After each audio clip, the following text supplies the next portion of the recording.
Montana Territory, 1868. A time when dreams of new beginnings collided with the harsh realities of an untamed frontier, when the promise of prosperity could vanish in the space of a heartbeat, replaced by unimaginable horror. Before we jump back in, tell us where you're tuning in from, and if this story touches you, make sure you're subscribed because tomorrow I've saved something extra special for you. For Sarah Mitchell, the vast Montana wilderness represented hope, a fresh start away from the stifling constraints of Boston society and the whispers that followed a young widow carrying a child out of wedlock. At 24, with her future stretching before her like the endless prairie, Sarah had joined the Collins wagon train bound for Oregon, where her late husband's brother had established a homestead. 5 months pregnant, she had carefully hidden her condition beneath loose dresses and shawls. The Collins party, 17 settlers with dreams as vast as the territory they crossed, had welcomed her without many questions. A widow traveling to her brother-in-law's homestead raised a few eyebrows, even among the more pious families. The morning air held an unusual chill for late May, as Sarah collected kindling at the edge of their camp. Dawn had barely broken, the sky transitioning from inky darkness to the soft lavender of the approaching day. The wagons were arranged in their customary circle, a futile fortress against the wilderness beyond. Most of the travelers still slept, except for Samuel Reed, the aging guide who had taken the final watch of the night. Sarah's hands moved mechanically, gathering sticks for the breakfast fire, her mind wandering to the life growing inside her. She had felt the first flutters of movement just days earlier, a butterfly's wings against her insides. The child of Thomas Walker, a married banker's son who had promised to leave his wife until Sarah's pregnancy made such promises inconvenient. The shame had driven her west, toward the only family she had left. The first rifle shot shattered the dawn silence like glass breaking. Sarah instinctively dropped to the ground, the kindling scattering from her apron. More shots followed, then screams, high, terrified wails that raised the hair on her arms. Through the tall grass she could see men on horseback, charging into the circle of wagons. At least a dozen riders, their faces obscured by bandanas, firing indiscriminately into the camp. "Raiders!" Samuel's warning cry was cut short by a bullet. The old guide collapsed near the main campfire, his rifle unfired beside him. The Collins family scrambled from their wagon, James Collins pushing his wife and children toward the small creek behind them. A rider spotted them, wheeled his horse around, and cut them down before they made it 20 paces. Their bodies crumpled in a terrible heap, the children's nightclothes stained crimson in the strengthening dawn light. Sarah pressed herself flat against the earth, one hand protectively, covering her swollen belly. She was 30 yards from the nearest wagon, concealed in the high grass that bordered their campsite. The massacre unfolded with horrific clarity. Mrs. Henderson dragged screaming from her wagon. The Peterson boys gunned down as they tried to reach their father's rifle, the Bennett infant wailing until its cries were suddenly, sickeningly silenced. The raiders moved methodically, killing first, then looting. They took only what was valuable and easily transported: money, jewelry, weapons. They didn't bother with food stores or personal effects. This wasn't desperation, it was calculated predation. "Check the perimeter," a deep voice commanded. "Make sure we got 'em all." Sarah's heart hammered against her ribs. She inched backward through the grass, moving with painful slowness away from camp. The morning dew soaked through her dress, the earth's chill seeping into her bones. 20 yards. 40. The sounds of destruction continued behind her. When she judged herself far enough away, Sarah risked rising to a crouch. The grass stood taller than her bent form, providing cover as she navigated toward a stand of cottonwoods that lined the creek. Each step was agony, her pregnant body awkward and unwieldy in her desperation to flee. A horse whinnied uncomfortably close. Sarah froze. "Nothing over here, boss," a voice called, no more than 10 yards from where she stood immobilized with terror. "Get back here then. We're burning the wagons." Sarah remained motionless until the hoofbeats receded, then continued her painstaking retreat toward the trees. By the time she reached the cottonwoods, black smoke billowed into the morning sky. The raiders had set fire to the wagons, erasing evidence of their specific crimes, though not the broader atrocity. From the relative safety of the trees, Sarah watched as the murderers mounted up and rode south, their saddlebags heavy with stolen valuables. Only when they disappeared over a distant ridge did she allow herself to collapse against a tree trunk, her body convulsing with silent sobs. Hours passed before she found the courage to return to what remained of the camp. The wagons still smoldered, reduced to blackened frames and ash. Bodies lay where they had fallen, their vacant eyes staring skyward. Sarah moved among them like a ghost, searching for survivors, though she knew she would find none. She had witnessed the thoroughness of the slaughter. In a haze of shock, she gathered what supplies she could salvage: a canteen half full of water, a small hunting knife that had been kicked beneath a wagon wheel, a signed blanket, and a packet of matches she found in Samuel Reed's vest pocket. She couldn't bring herself to take anything else from the dead. The vastness of her predicament settled over her as she stood amid the devastation. She was alone, pregnant, in hostile territory, at least 100 miles from the nearest settlement. Winter came early to these mountains. If the elements didn't kill her, starvation would. Or perhaps the raiders would return to ensure no witnesses remained. Yet beneath the crushing weight of circumstance, something hardened in Sarah Mitchell. The child within her moved again, a gentle reminder of her responsibility to more than just herself. She had not survived by chance, only to surrender to despair. With the meager supplies bundled into the blanket, Sarah studied her surroundings. The Collins train had been following the Bitterroot River northward, planning to connect with a larger trail that would take them west across the mountains. Logic dictated she should continue north toward the outpost at Fort Missoula. She took a final look at the charred remains of the camp, silently promising the dead that she would survive to tell of what happened here. Then, with the sun high overhead, Sarah turned her face northward and began to walk. The first day passed in a fog of shock and physical strain. Sarah forced herself to move at a steady pace, rationing sips from the canteen, gathering service berries, where she found them growing alongside the trail. As dusk approached, she sought shelter beneath an outcropping of rock, wrapping herself in the salvaged blanket against the mountain night's chill.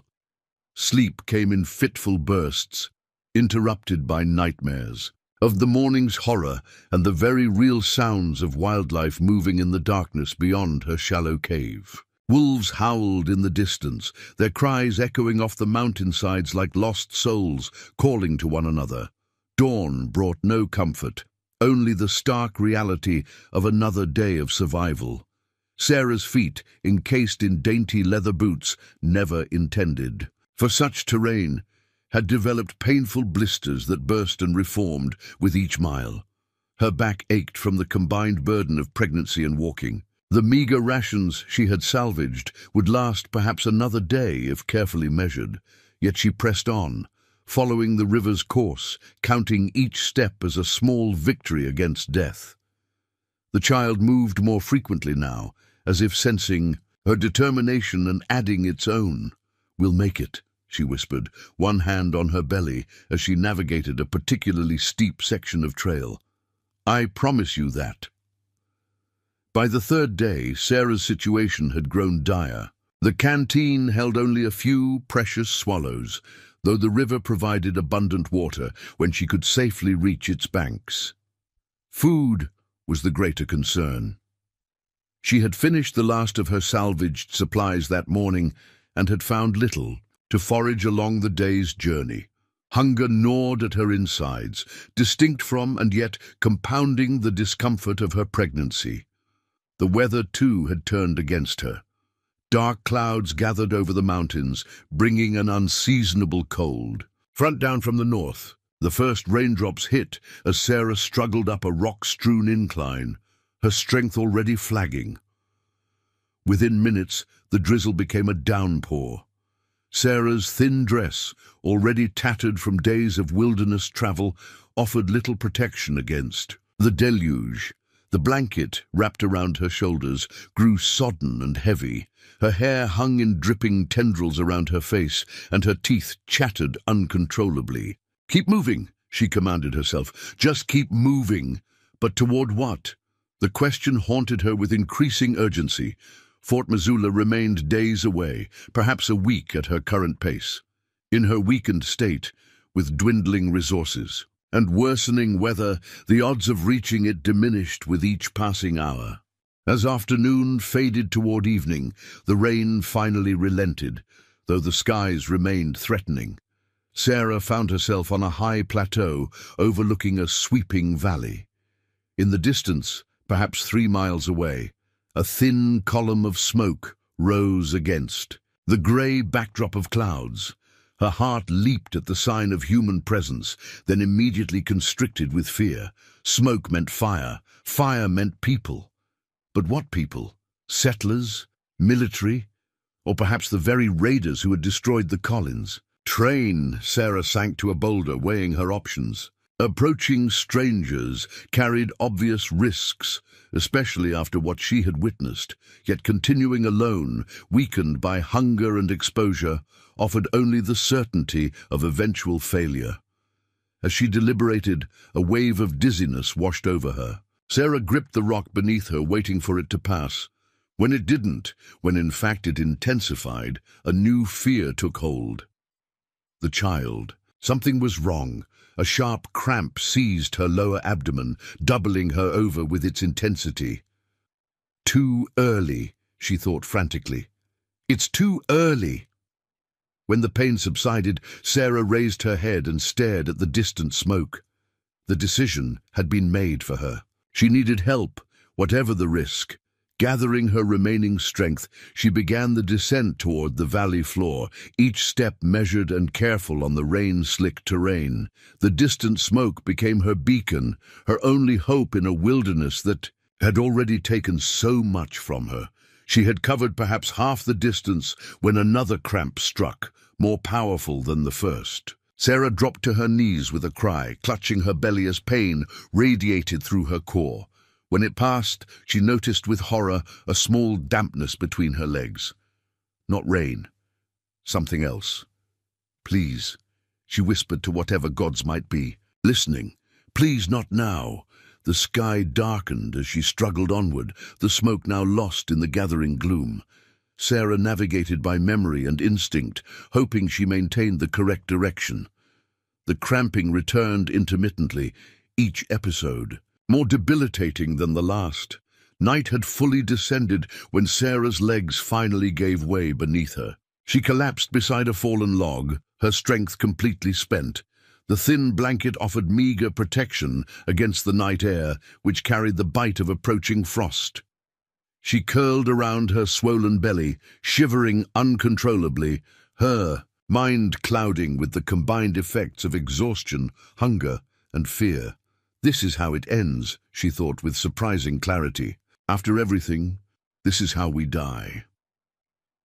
Sarah closed her eyes, allowing exhaustion to pull her toward unconsciousness. As darkness claimed her, she thought she detected movement in the trees nearby, a shadow separating from deeper shadows. The crack of a twig, the soft exhale of breath not her own. Her eyes flew open, hand fumbling for the small knife at her waist. But weakness betrayed her, and the blade slipped from nerveless fingers. Sarah's vision tunneled, the world contracting to a single point before expanding into complete darkness. Her last conscious thought was not of fear, but of a strange certainty. She was no longer alone in the wilderness. What Sarah couldn't know, as consciousness fled, was that the eyes watching from the darkness belonged to someone who would forever alter the course of her life. Someone neither friend nor foe, but something altogether different. Someone whose own path had led to this precise moment of intersection with her desperate journey. The figure moved forward silently, kneeling beside Sarah's crumpled form. A gentle hand, weathered but sure, reached out to check for signs of life. "Wichasha Wakhang," a voice murmured in the Lakota tongue. "The spirits have brought us together, Wasichu Winyan. Now we must see what they intend." Consciousness returned. To Sarah in fragments, the scent of sage and cedar, warmth against her chilled skin, the soft crackling of a small fire. For a moment, she thought herself back in Boston, in her childhood bedroom during a winter illness, her mother tending the hearth. Reality reasserted itself when she tried to move. Pain radiated through her body, centered most intensely in her abdomen. The child. With a gasp, Sarah's hands flew to her belly, panic rising like floodwater. "Be still," a deep voice instructed. "The medicine works but needs time." Sarah's eyes snapped open. She lay on a bed of fragrant pine boughs beneath a small lean-to of branches and hides. Beyond the shelter's opening, stars punctured the night sky with startling clarity. The fire that had warmed her cast dancing shadows across her surroundings and across the face of the man who knelt beside her. He was tall even in his crouched position, with broad shoulders and the distinctive copper skin of the native peoples. His black hair, streaked with a single band of grey, was braided with small objects woven into the strands. Feathers, beads, what looked like tiny bones. He wore a mixture of traditional clothing and items clearly obtained from white traders. Buckskin leggings, a wool shirt adorned with intricate beadwork, and a necklace of bear claws that caught the firelight as he moved. But it was his eyes that captured Sarah's attention, dark, deeply set beneath a strong brow, regarding her with a mixture of clinical assessment and genuine concern. Sarah tried to retreat, to put distance between herself and this stranger, but her body refused to cooperate. Fear closed her throat. Preparing and narrating this story took us a lot of time, so if you are enjoying it, subscribe to our channel. It means a lot to us. Now back to the story. "The child stays," the man said, correctly interpreting her panic. "But angry spirits entered your body, brought early pains." He gestured to a small clay pot near the fire. "Medicine drives spirits away. You sleep, they leave." His English was accented but clear, each word carefully chosen and delivered with deliberate precision. "Who?" Sarah began, her voice a rasping whisper. "I am called Cedar Water by my people," he answered. "Some whites call me Joseph." A hint of distaste crossed his features at the imposed name. "I am Lakota, Wichasha Wakhang." He paused, searching for the English equivalent. "Medicine man, healer." Sarah's gaze darted around their small shelter, seeking some sign of threat or ill intent. Finding none, she allowed herself to relax marginally against the pine boughs. "Sarah," she offered cautiously. "Sarah Mitchell." Cedar Water nodded once, acknowledging the exchange of names as a small but significant trust. "How did you find me?" she asked. "Spirits show the way," he said simply. Then, perhaps seeing the skepticism in her face, he elaborated. 3 days ago, vision came while in Sweat Lodge.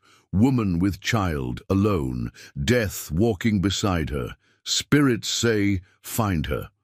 He shrugged as if such guidance were commonplace. "I follow signs. Broken branches, disturbed earth, then find you half dead by a fallen tree."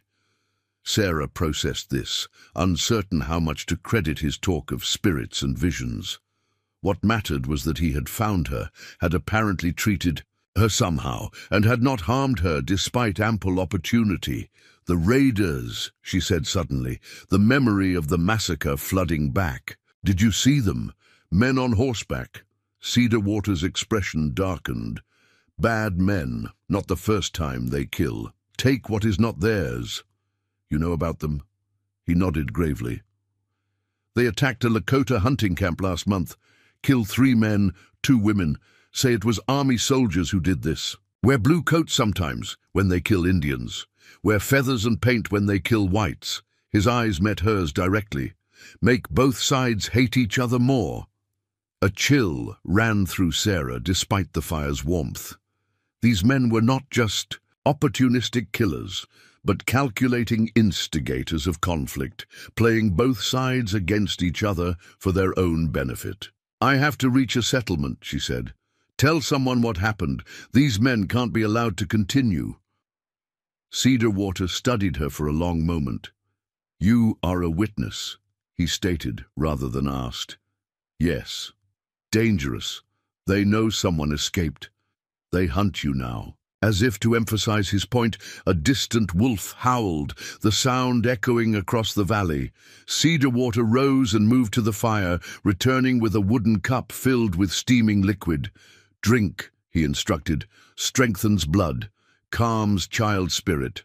Sarah hesitated, eyeing the dark brew warily. "If I wanted harm," Cedarwater said with unexpected gentleness, "would have left you to die." The logic was irrefutable. Sarah accepted the cup, inhaling the unfamiliar aroma, earthy with hints of mint and something more pungent. She sipped cautiously. The taste was bitter but not unpleasant, reminiscent of strong tea mixed with wild herbs. As she drank Cedarwater checked a poultice he had applied to her feet, his movements clinical and respectful. "Bad wounds," he commented. "White women's shoes are not made for mountain walking." Despite everything, Sarah found herself smiling faintly at the observation. "No," she agreed, "they're not." When she had finished the medicinal tea, exhaustion descended swiftly. Her eyelids grew heavy, though she fought to remain alert. "Sleep now," Cedarwater said, rising to add wood to the fire. "Tomorrow we will talk about where to go." "We," Sarah managed, already drifting, "cannot leave a woman with child alone in Blackfoot territory. Not honorable." His silhouette against the firelight was the last thing she saw before sleep reclaimed. And the dawn arrived, with pale fingers of light reaching through the pine boughs of the shelter. Sarah woke feeling considerably stronger, the cramping in her abdomen reduced to a dull ache. She sat up cautiously, testing her body's limits. Cedarwater materialized beside the shelter, carrying freshly filled water skins. He nodded approval at her improved condition. "Medicine works," he said, setting down his burden. "Child spirit calm now." Sarah placed a protective hand over her rounded belly, feeling the reassuring movement within. "Thank you," she said. "The words inadequate for saving 2 lives." Cedarwater acknowledged her gratitude with a slight inclination of his head. He knelt beside the remains of the night's fire, skillfully coaxing it back to life, with dry tinder and steady breaths. "How far is the nearest settlement?" Sarah asked, watching him work. "Fort Missoula, 4 days north. Army post." He glanced at her, his expression revealing his thoughts on the destination. "Or Lakota winter camp, 3 days east. My people." The choice was unexpected. Sarah had assumed he would guide her to white civilization, the logical destination for a white woman in distress. That he offered his own community as an alternative suggested a trust she had not anticipated. "Would your people welcome me?" The question seemed absurd given the history between natives and settlers, but Cedarwater considered it seriously. "Some yes, some no. Chief Grey Horse is a wise man, but careful with whites." His hands moved methodically, preparing a morning meal of dried meat softened in hot water with wild onions. "You carry the witness burden, important to both peoples." Sarah understood the implication. Her testimony about the raiders' tactics of disguising themselves as either military or natives to incite conflict would be valuable to the Lakota as well as to white authorities. "Which would you recommend?" she asked. Cedarwater paused his work, studying her with unexpected intensity. "Depends on what kind of truth you seek. Fort has soldiers, protection, also has men who don't listen to Indians or to women. Camp has my people's protection, different kind, but strong. They will listen, but cannot take action against white raiders except in defense. He handed her a portion of the morning meal. Eat. Strength returns to your body. We will decide the path after. The food was simple, but filling, and Sarah ate, with the appreciation of one who had faced starvation. As she did, she studied her unexpected savior more carefully in the daylight. Cedar Water was older than she had initially judged, perhaps 45 or 50, with weathered features that spoke of a life lived primarily outdoors. A scar ran along his left cheekbone, pale against his copper skin. His hands, though capable of surprising gentleness when treating her wounds, bore the calluses and small scars of a lifetime of practical work.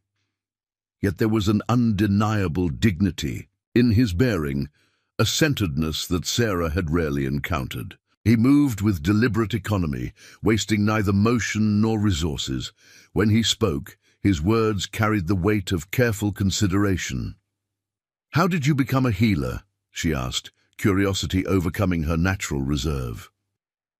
Cedar Water seemed surprised by the question, as if few whites had ever expressed interest in his life. "Was born during winter moon, when spirits walk close to the world," he began, his English flowing more freely with the personal narrative. "As a child, I often saw things others did not. Animal spirits, ancestor shadows. Medicine man of the tribe recognized the gift and took me to learn ways of healing." His fingers absently touched the bear claw necklace. "Spent 15 winters. Learning plants, ceremonies, spirit calling." He fell silent, and Sarah sensed there was more to the story, something personal that had deepened his commitment to healing. "And the English?" she prompted instead. A shadow crossed his features. "Army took children from many tribes, put in white schools to civilize us." The bitterness in the final word was unmistakable. "I was older, but they took me too. 3 years at Fort Laramie School." He looked into the fire. "Learned white man's words, numbers, stories. Learn how white men think, what they value." "You escaped?" Sarah guessed. Cedar Water nodded. "During the night. Walked for many days back to my people." His gaze returned to her, unexpectedly direct. "Knowledge is useful, though. Move between worlds now. Help my people understand white ways. Prepare for changes coming." The conversation paused as Cedar Water rose to check something outside their shelter. When he returned, his expression had shifted to one of alert concern. "We must go," he said, gathering his few possessions with practiced efficiency. "Riders coming from the south, many horses." Fear surged through Sarah. "The raiders? How do you—" "No, tracks found yesterday, fresh camp signs." He handed her a pair of soft moccasins to replace her ruined boots, not taking chances with a child carrier's life. The urgency in his voice dispelled any thought of argument. With his assistance, Sarah struggled to her feet, testing the unfamiliar footwear. The moccasins felt strange, but infinitely more comfortable than her blistered shoes had been. Cedar Water efficiently dismantled their shelter, dispersing the pine boughs and dousing the fire with dirt. Within minutes, little evidence remained of their overnight stay. "Can you walk?" he asked, surveying her condition. Sarah took a few experimental steps. Her body protested, muscles stiff from days of exertion followed by collapse, but the terrible weakness had receded. "Yes," she said with more confidence than she felt. Cedar Water nodded approval. "We follow the ridge east," he said, pointing toward a line of hills. "Harder path, but hides our trail. Lakota camp is safest now." "I'll slow you down," Sarah said, reality asserting itself as she considered the journey ahead. "If they're following us, maybe you should—" "No!" Cedar Water's response was immediate and final. "Lakota do not abandon those in their care, especially women carrying new life." He shouldered his pack and medicine bundle.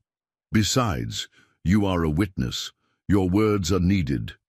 With that, He started toward the ridge, his pace deliberately measured to accommodate her limitations. Sarah followed, each step a testament to her determination to survive, not just for herself now, but for her unborn child, for the murdered members of the Collins party, and perhaps even for this unexpected alliance with a man from a world utterly different from her own. They traveled in silence for the first hour, Cedarwater setting a sustainable pace that challenged Sarah without exhausting her reserves. The terrain grew increasingly difficult as they ascended the ridge, but the moccasins proved their worth, allowing her sure footing where her boots would have failed her. As the sun climbed toward midday, they paused in the shelter of a granite outcropping. Cedarwater produced strips of dried buffalo meat and handed several to Sarah. "Pemmican," he explained. "Good for strength. Eat slowly." Sarah chewed the leathery substance, finding it surprisingly flavorful despite its appearance. As they rested, Cedarwater scanned the valley below with the keen eye of a practiced hunter. "No signs of pursuit yet," he said finally, "but they are clever hunters." "How did you know they were coming?" Sarah asked. "Did you see them?" Cedarwater shook his head. "Found camp yesterday while gathering medicine plants. 5 men, heavily armed. Not hunters, not trappers." His expression darkened. "Recognized one, a man called Anderson. Leads raiders sometimes when the main chief is elsewhere." "The main chief?" "Man named Thorne. William Thorne, Army scout once, now hunts people instead. Of Buffalo." There was a weight to how Cedarwater spoke the name, suggesting a history Sarah couldn't yet discern. Very dangerous man. Smart. Cruel. Sarah absorbed this information, adding it to the mental record she maintained of the massacre. Names, faces where possible, details that might one day help bring justice. "Why do they do it?" she asked. "Just for valuables." Cedarwater considered. Her question. "Some men's spirits were broken in war," he said finally. "Return wanting only to hurt others, take what is not theirs. Others born with darkness inside." He shrugged. "Thorne is both. Uses war between white settlers and tribes. For his benefit." When they resumed their journey, Cedarwater led them along game trails, so faint Sarah would never have identified them without his guidance. He moved with the confident familiarity of one traversing his homeland, occasionally pointing out landmarks or plants of significance. "4 Medicine Mountains," he said, indicating a distinctive formation in the distance. "Sacred place, place of visions and healing." Later, he stopped to gather leaves from an unremarkable shrub. "Helps with child carrying," he explained, adding them to his medicine pouch. "Makes a woman's body strong for birth time." Throughout the afternoon, he shared such knowledge casually, without presumption or condescension. Sarah found herself absorbing not just the information, but the worldview it represented, one where the land was not an adversary to be conquered, but a provider to be respected, where plants were not merely vegetation, but carriers of spirit and purpose. As twilight approached, Cedarwater selected a campsite beneath a cluster of juniper trees, their dense foliage providing natural concealment. With practiced efficiency, he constructed another lean-to, this one more substantial than the previous night's hasty shelter. "No fire tonight," he said as he worked. "Too visible." Sarah nodded, understanding the precaution, though she would miss the warmth. The mountain nights grew cold, especially at this elevation.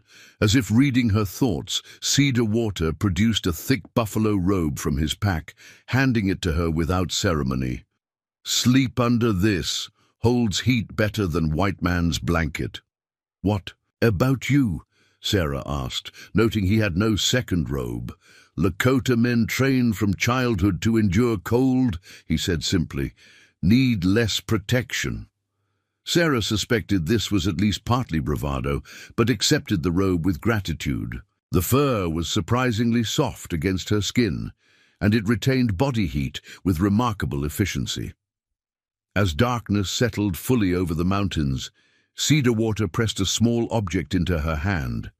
a carved stone in the shape of a buffalo, polished, smooth by handling. "Protection," he said, "from my father's father, strong medicine." Surprised and touched by the gesture, Sarah closed her fingers around the carving.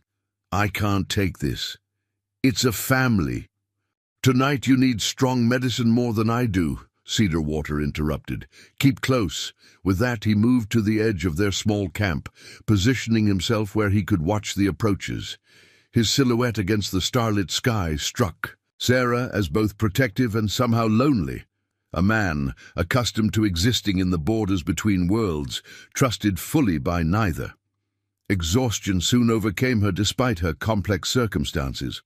As sleep approached, Sarah found herself pondering the strange turn her life had taken. A Boston society woman, pregnant and alone, now depended entirely on the knowledge and protection of a Lakota healer in the Montana wilderness. What would her proper Boston acquaintances think if they could see her now?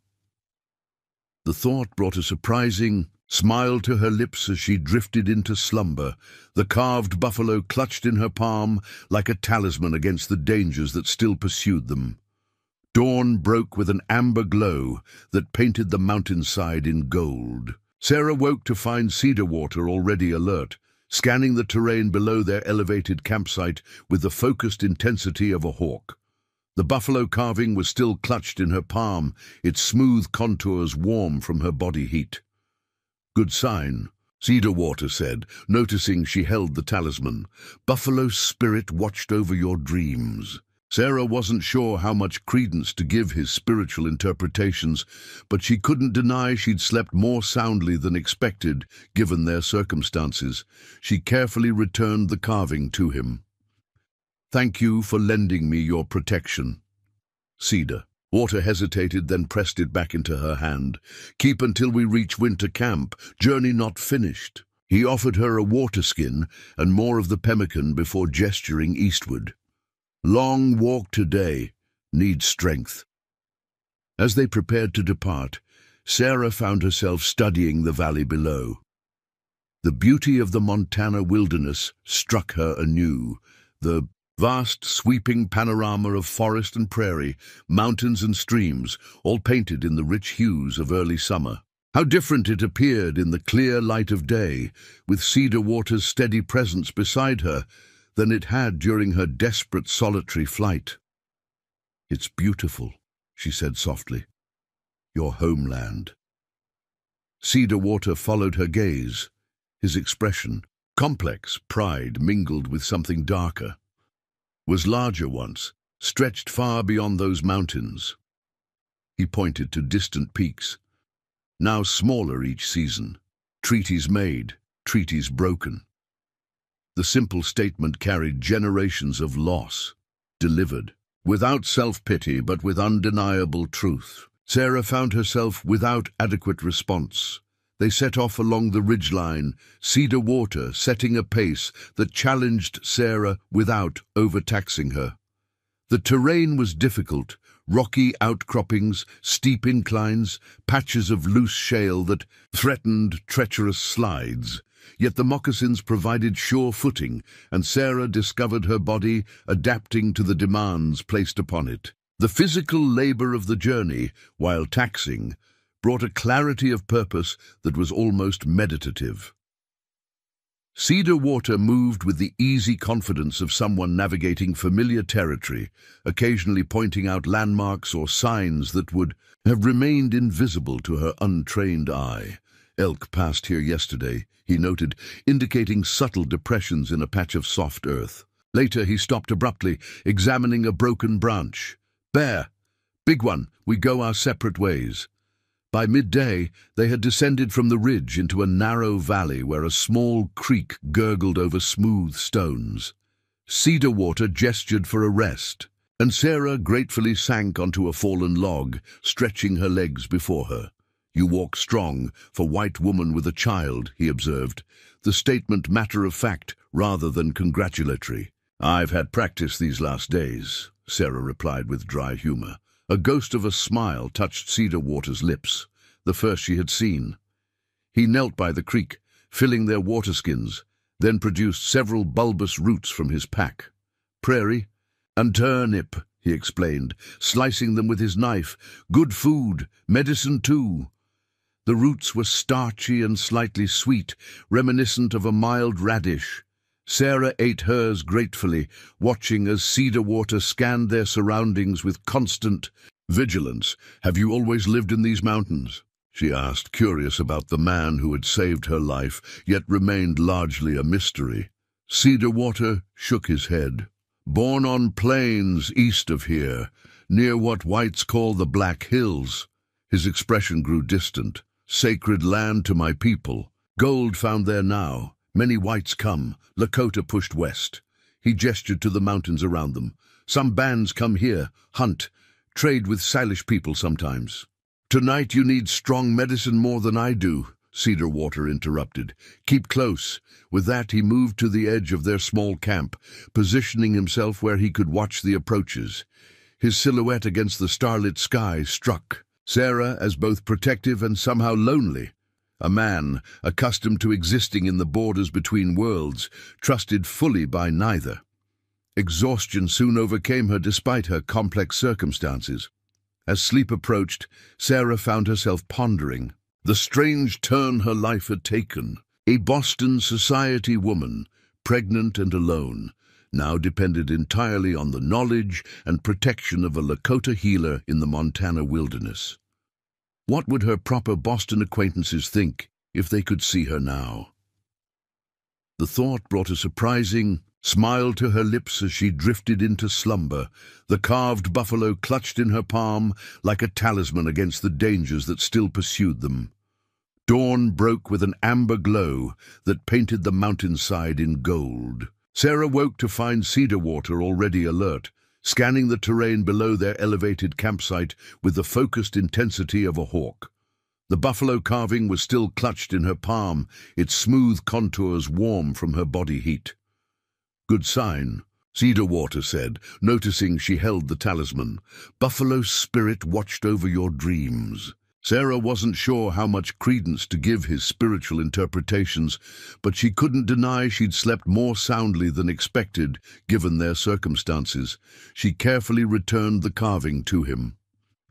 "Thank you for lending me your protection." Cedar Water hesitated, then pressed it back into her hand. "Keep until we reach winter camp. Journey not finished." He offered her a water skin and more of the pemmican before gesturing eastward. "Long walk today. Need strength." As they prepared to depart, Sarah found herself studying the valley below. The beauty of the Montana wilderness struck her anew.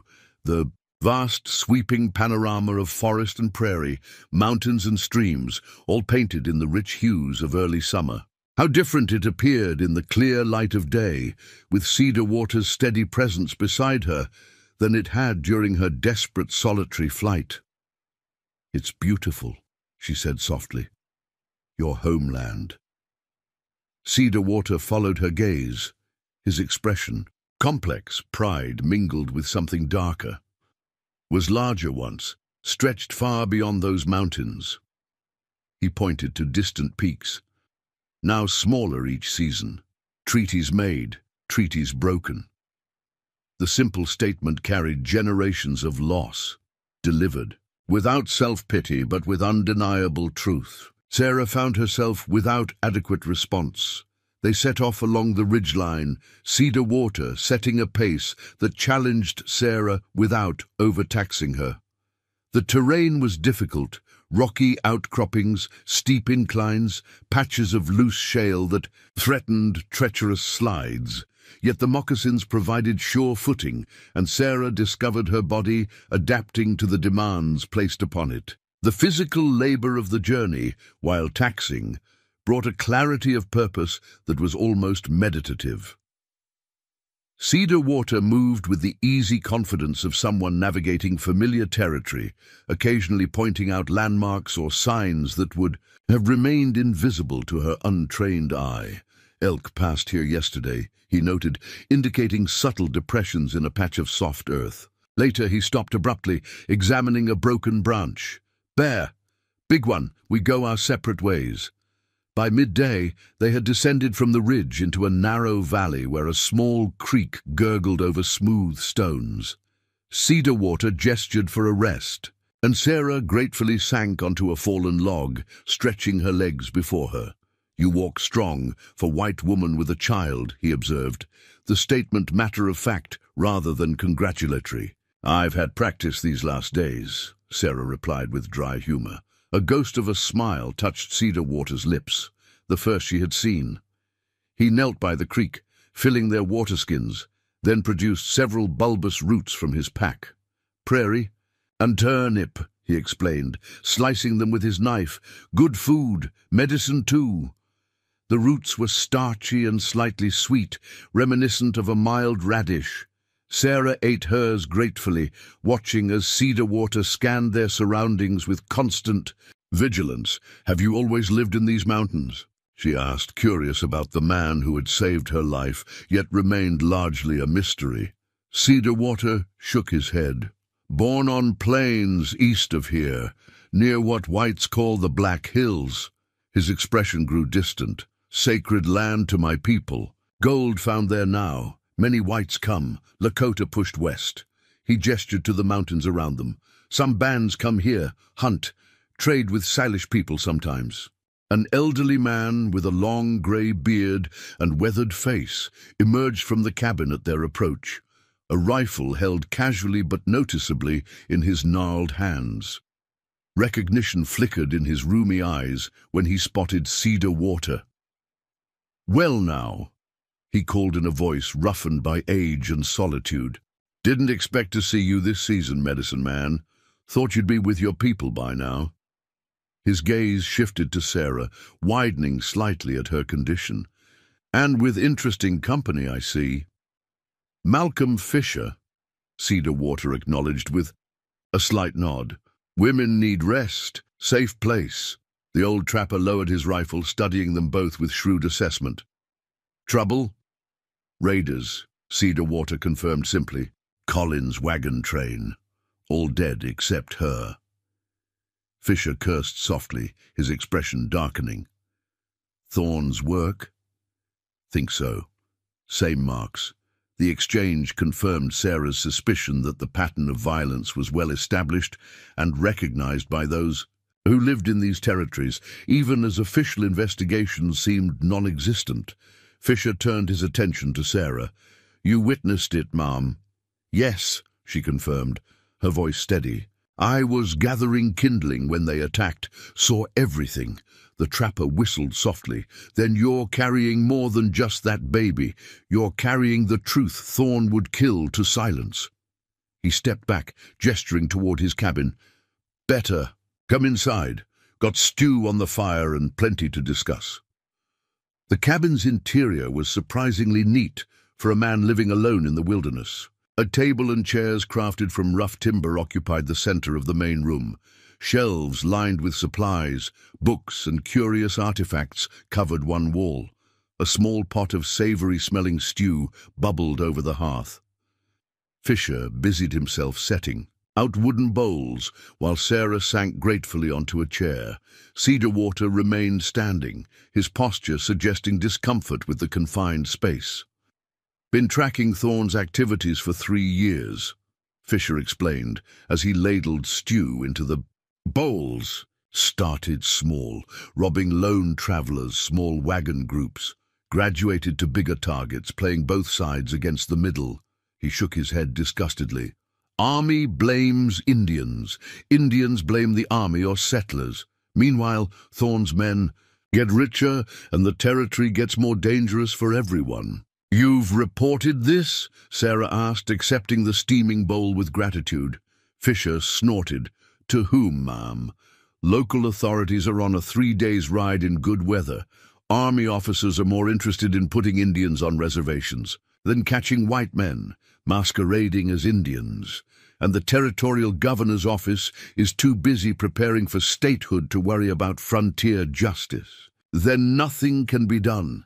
The prospect was intolerable to Sarah after all she had witnessed, all she had endured. "Didn't say that," Fisher replied, sitting across from her.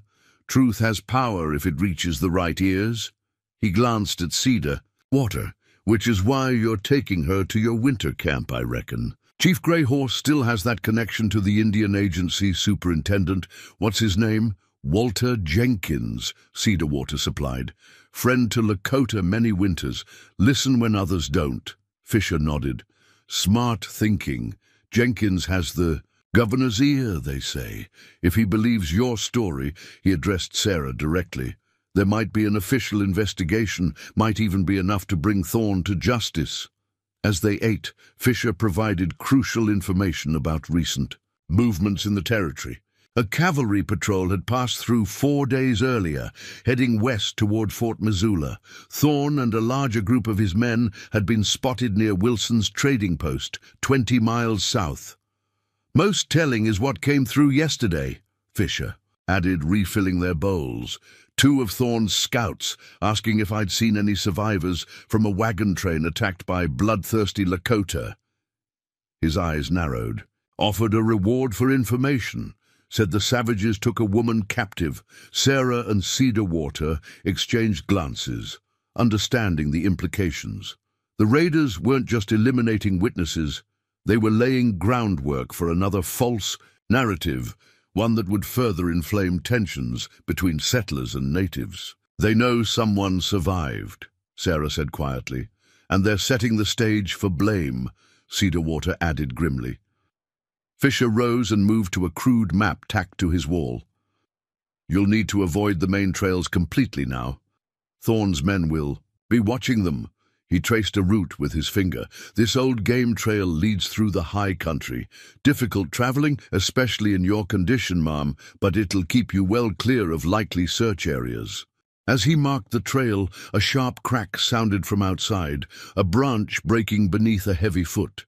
Fisher froze, his hand dropping instinctively to the knife at his belt. Cedarwater moved swiftly to the cabin's single window, peering cautiously. Through the grimy glass. Riders, he said, voice low. 3 armed. Fisher cursed. Back door, through the root cellar. He moved quickly, lifting a trap door concealed beneath a worn rug. Tunnel leads to the stream bank. Dug it when Blackfoot was troublesome years back.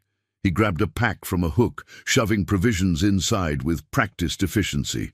Take this. Your jerky, cornmeal and salt pork. Coffee too, though I reckon that's more comfort than necessity. Cedarwater was already guiding Sarah toward the trap door. The dark opening below seemed ominous, but the approaching hoofbeats left no time for hesitation. What about you?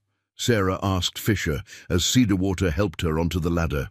The old trapper smiled grimly. Been playing a simple old fool to men like Thorne for years. They won't suspect I've helped you. He pressed a folded paper into her hand. Map to the high trail. Godspeed, ma'am. The last thing Sarah saw before descending into the darkness was Fisher casually arranging himself by the fire, his rifle just out of sight, but within easy reach. The tunnel was low and narrow, forcing them to crouch as they moved away from the cabin. The earthen walls occasionally gave way to shored-up sections of timber, testifying to the care with which Fisher had constructed his escape route. Despite the cramped conditions, Sarah found herself profoundly grateful for the old trapper's foresight.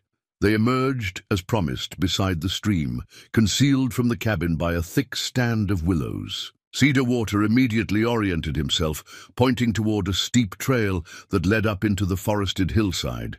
We climb, he said simply. Stay in the shadows. From their position, Sarah could see 3 horses tied at the front of Fisher's cabin. The voices of men carried clearly in the still afternoon air, though the words were indistinct. She hesitated, concerned for the old man who had helped them, weighing against the urgency of their situation. He will be safe, Cedarwater assured her, reading her expression. Old Fox knows how to hide his tracks.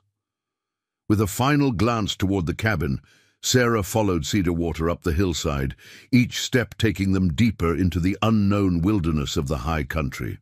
The safe familiarity of Fisher's cabin receded behind them, replaced by the wild uncertainty of the mountains and whatever awaited them in the days ahead. As they climbed, Sarah's thoughts returned to the journey's purpose with renewed clarity. She was no longer merely fleeing for her life and that of her unborn child. She carried responsibility now to the murdered Collins party, to Cedar Water and his people, even to old Malcolm Fisher. The truth she had witnessed had become a burden she must bear to its destination, whatever the cost. The high trail proved as challenging as Fisher had warned. It clung to the mountainside, sometimes little more than a game path winding through dense underbrush and over rocky outcroppings. By late afternoon, they had climbed high enough to look back over the valley, Fisher's cabin now just a tiny speck in the vast wilderness below. Cedar Water found them shelter for the night in a shallow cave, its entrance partially hidden by a fallen pine. Inside, the space opened enough for both of them to stretch out, protected from the elements and from searching eyes. As darkness fell, Sarah watched Cedar Water prepare a small meal from Fisher's provisions, his movements economical and practiced. The firelight cast his profile in sharp relief against the cave wall. A man who had saved her life, guided her through wilderness, and now risked his own safety to ensure she reached a place where her testimony might matter. "Why are you doing this?" she asked suddenly. "Help me, risking yourself, after everything your people have suffered at White Hands." Cedar Water paused, considering her question with characteristic thoughtfulness. "Many reasons," he said finally. "Some simple, some not." He handed her a portion of jerky and cornmeal mush. "Simple reason, Lakota way does not abandon those in need, especially those carrying new life." He settled back against the cave wall, his dark eyes reflecting the small fire. "Not simple reason. Every truth matters in time of many lies. Your truth, my truth." His hand unconsciously touched the bear claw necklace. "Maybe together truths make change." The profound simplicity of his philosophy struck Sarah deeply. In her previous life in Boston society, truth had often been sacrificed for convenience or appearance. Here in the wilderness, with life and death hanging in precarious balance, truth became essential, a compass by which to navigate an uncertain world. As they ate in companionable silence, Sarah realized how fundamentally her perspective had shifted in the days since the massacre. The woman who had fled the Boston scandal, concerned with properties and appearances, seemed a stranger now. In her place was someone stronger, more clear-eyed about what mattered and what did not. "Tomorrow will be a difficult climb," Cedar Water said as they prepared for sleep, "but after, an easier path to winter camp, 2 days more if the weather holds." Sarah nodded, weariness settling into her bones despite her strengthening resolve. As she wrapped herself in the buffalo robe, Cedar Water moved to the cave entrance, assuming his now familiar watchful posture against the night. "Sleep," he said without turning. "Buffalo spirit watches over dreams again tonight." The simple assurance comforted her more than it logically should have. As Sarah drifted towards sleep, one hand resting protectively on her belly, the other clutching the carved buffalo talisman, she found herself wondering what awaited them at the Lakota winter camp and whether the journey's end would bring resolution or merely the beginning of a new and more complex challenge. Morning arrived with unwelcome news. Cedar Water, who had slipped out before dawn to survey their surroundings, returned to the cave with tension evident in his normally impassive features. "Riders below," he reported as Sarah finished a sparse breakfast of cornmeal. "5 men, following our trail from Fisher's cabin." Sarah's hand instinctively moved to her belly, a protective gesture that had become habitual. "Thorne's men." Cedar Water nodded grimly. 2 I recognized from a raid on a Lakota hunting camp. Other new faces, all armed, rifles, pistols. "How? Did they find our trail? We were careful." "Fisher," Cedar Water said, his expression darkening. "Not by choice, signs of struggle in cabin clearing. Blood on the doorway." The implications settled heavily between them. The old trapper had likely been forced to reveal information, or worse. Sarah recalled Fisher's weathered face, his quiet dignity, the risk he had taken to help them.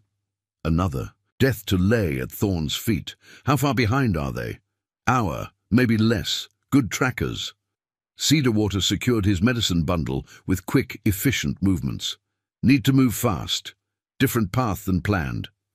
They emerged from the cave into a crystalline mountain morning, the air sharp with pine scent and the promise of approaching summer. Under different circumstances, Sarah might have paused to appreciate the sweeping view of snow-capped peaks against an impossibly blue sky. Now she scanned the terrain with new wariness, seeing not beauty but tactical considerations. Cover, exposure, escape routes. Cedarwater pointed to a narrow ridge that snaked upward through dense forest. Old game trail. Difficult, but hides tracks better. The path proved challenging even by the standards of their previous travel. Steep in sections, occasionally requiring them to navigate around fallen trees or across small rock slides. Cedarwater set a punishing pace, his concern evident in the frequent glances he cast behind them. By midday, they had climbed high enough that the air thinned perceptibly. Sarah's breathing became labored, each step demanding more effort than the last. Cedarwater called a brief halt beside a tumbling mountain stream, allowing her to rest while he checked for signs of pursuit. "They still follow," he confirmed when he returned. "Lost time on false trails I laid, but not enough." Sarah drank deeply from the cold stream, splashing water on her flushed face. Despite her growing physical strength, the combination of pregnancy, elevation, and forced march was taking its toll. She straightened, determined not to become the liability that slowed them to capture. "I can continue," she assured him. Cedarwater studied her with assessing eyes, neither patronizing nor dismissive. "No, you are strong," he said simply, "but I must be smart too. Different path." He gestured toward a sheer rock face some 50 yards above their position. "Cliff dwelling there? Old place, sacred to mountain tribes, not used for many seasons." His gaze met hers directly.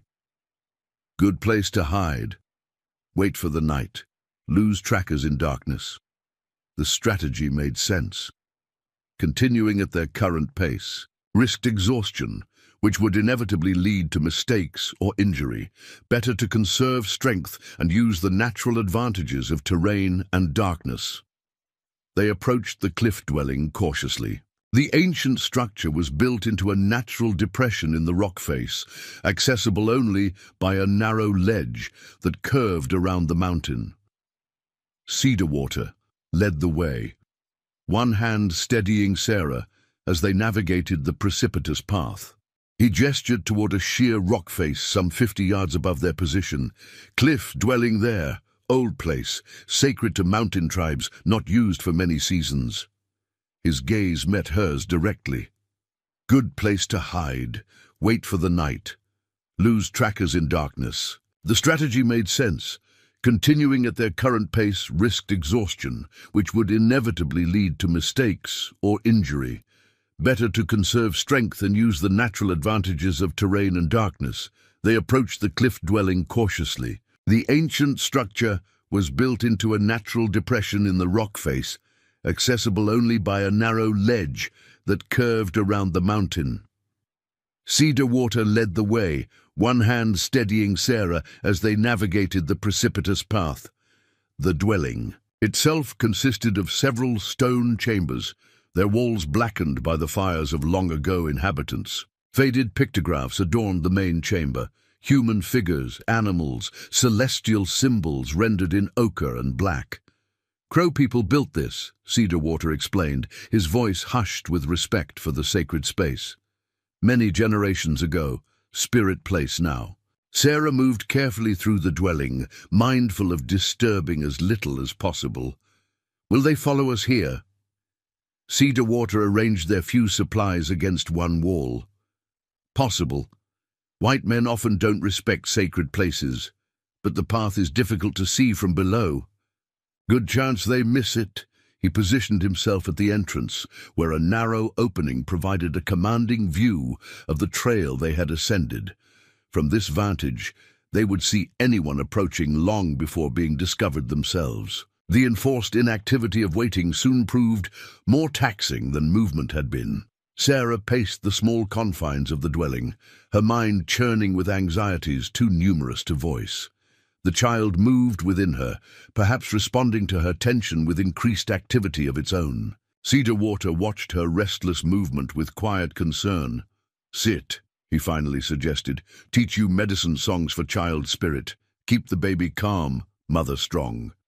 Grateful for the distraction, Sarah settled beside him at the dwelling's entrance. Cedar Water began a low, melodic humming that gradually formed into words she didn't understand, but found soothing nonetheless. The simple, repetitive melody created a meditative space that eased her racing thoughts. "What are the words?" she asked when he paused. "Old song. Calls good spirits to watch over new life." His weathered hand traced one of the faded pictographs, a circle with radiating lines. "Says the child already knows many things from the spirit world. Parents must listen, learn wisdom the baby brings." The concept was unlike anything from Sarah's Christian upbringing, yet she found it oddly compelling, the idea that her unborn child might carry wisdom rather than merely innocence to be protected and molded. Cedar Water taught her the chorus of the song, guiding her through the unfamiliar syllables until she could join him in the calming melody. As they sang together, the child's movements gentled, as if listening to their harmonized voices. The peaceful moment shattered when Cedar Water suddenly stiffened, his hand flying up in a gesture for silence. Sarah froze, straining to hear what had alerted him. Then she caught it. The faint sound of voices carried on the mountain breeze, too distant to distinguish words, but clearly human. Cedar Water moved silently to the cliff edge, peering cautiously around the rock face. "3 riders," he reported in a whisper, "at the stream crossing below. Others must have split up, searching different trails." Sarah joined him at the vantage point. Far below, she could make out 3 mounted figures examining the ground near where they had rested earlier. One man pointed up the trail they had taken, while another dismounted to investigate something in the dirt. "They've found our trail," she whispered, fear tightening her throat. Cedar Water nodded grimly. "Good trackers. We'll find a path to a cliff dwelling soon." "What do we do?" He considered their options, dark eyes scanning the terrain with practiced assessment. "Wait until they start climbing, then move along the back path." He pointed to a barely visible track that skirted the rear of the cliff dwelling. "Leads to high meadow, forest beyond." The plan carried obvious risks. The rear path looked treacherous, and they would be exposed during the crossing to the forest, but remaining meant certain discovery. Sarah nodded her agreement, gathering their few possessions with shaking hands. They waited in tense silence as the riders began their ascent of the trail. When the men had climbed perhaps a third of the way, too committed to easily turn back, but not close enough to spot movement at the cliff dwelling, Cedar Water signaled it was time to move. The rear path proved even narrower than it had appeared, in places little more than a ledge, wide enough for single-file passage. Sarah pressed herself against the rock face, fighting vertigo as she edged along behind Cedar Water. The drop, too. Her right plunged hundreds of feet to jagged rocks below, a fact she tried desperately to ignore. They had nearly reached the end of the exposed section when disaster struck. A loose stone shifted beneath Sarah's foot, clattering down the cliff face in a miniature avalanche that echoed across the mountainside. "There! The cliff!" a voice shouted from below. "Someone's up there!" Cedar Water grabbed Sarah's arm, pulling her forward with urgent haste. "Run! Forest edge!" They abandoned caution for speed, racing across the high meadow toward the tree line some 200 yards distant. Behind them, shouts indicated the pursuers had spotted their flight and were changing course to intercept. The meadow's tall grass whipped at Sarah's legs as she ran, her pregnancy making each stride awkward and laborious. Cedarwater matched, his pace to hers, one hand gripping her elbow to steady her when she stumbled. A rifle crack split the air. Dirt kicked up 10 feet to their left, a warning shot deliberately wide of the mark. "Stop right there," a voice commanded. "Next one won't miss." Cedarwater pulled Sarah behind a large boulder at the meadow's edge, momentarily breaking the pursuer's line of sight. "Keep running," he instructed urgently. "Straight into trees. Don't stop, don't look back." Sarah realized with horror what he intended. "No, I won't leave you to face them alone." "Not alone," Cedarwater said, reaching into his medicine pouch. He withdrew a small leather packet, unwrapping it to reveal a dark powder. With practiced movements, he rubbed it across his forehead and cheekbones in distinctive lines. "Spirits of our ancestors stand with me." The transformation was subtle but profound. The gentle healer seemed to recede, replaced by something more primal, a warrior preparing to defend what he was sworn to protect. "Your truth is more important than life," he insisted, pressing the buffalo carving into her palm. "Go, find my people, tell me what happened." Before she could argue further, Cedarwater stepped from behind the boulder, moving laterally away from her position, drawing attention and fire deliberately from her escape route. "Looking for me, Wassaq?" he called in a deliberate challenge. "Come then!" The distraction worked. The three pursuers immediately focused on the more visible target, spurring their horses towards Cedarwater's position. Sarah hesitated only a moment before forcing herself to do as he had instructed, using the diversion to make for the forest edge. She reached the trees as the first shots were exchanged, the sharp report of rifles echoing across the meadow. Every instinct screamed for her to turn back, to not abandon the man who had saved her repeatedly. But the child within her kicked forcefully, a reminder of her greater responsibility. With tears blurring her vision, Sarah plunged deeper into the forest, following the direction Cedarwater had indicated would lead toward the Lakota winter camp. The sounds of conflict gradually faded behind her, replaced by the soft susurration of pine needles and her own labored breathing. She had traveled perhaps half a mile when a new sound froze her in place, hoofbeats approaching rapidly through the trees. Sarah ducked behind a massive ponderosa pine, pressing herself against its rough bark as she frantically surveyed her surroundings for a hiding place or weapon. The rider burst into view, a stocky man with a red beard, rifle at the ready. One of Thorne's men, separated from the others to flank their quarry. His gaze swept the forest systematically, missing Sarah's position by mere yards on his first pass. She held her breath, willing herself to absolute stillness. The buffalo carving dug into her palm, where she clutched it, its edges sharp against her skin. The rider turned his horse, preparing for another sweep of the area. This time, his gaze locked directly on her hiding place. A slow, predatory smile spread across his bearded face. "Well now," he drawled, leveling his rifle. "Look what we have here. The missing witness, I presume." Sarah's mind raced through diminishing options. Running was futile in her condition. Fighting seemed equally hopeless against an armed man. Yet, surrender meant certain death, if not immediately, then after Thorne extracted whatever information he wanted. The rider dismounted, keeping his rifle trained on her position. "Come on out, ma'am. Make this easier on both of us." With no alternative, Sarah stepped from behind the tree, one hand protectively covering her belly, the other still clutching the buffalo carving. The man's eyes widened slightly at her obvious pregnancy, then narrowed calculatingly. "Interesting situation you got yourself in," he observed, keeping his distance but blocking any route of escape. "Boss is going to be mighty curious about you, especially how you managed to give us the slip after the wagon train." "Your boss is a murderer," Sarah responded, surprised by the steadiness of her own voice. A coward who kills innocents and blames others. The man shrugged, untroubled by the accusation. Business is business, ma'am. Nothing personal. He gestured with the rifle. Now we're going to walk nice and easy back to where my friends are dealing with your Indian companion. At the mention of Cedar Water, fresh fear surged through Sarah.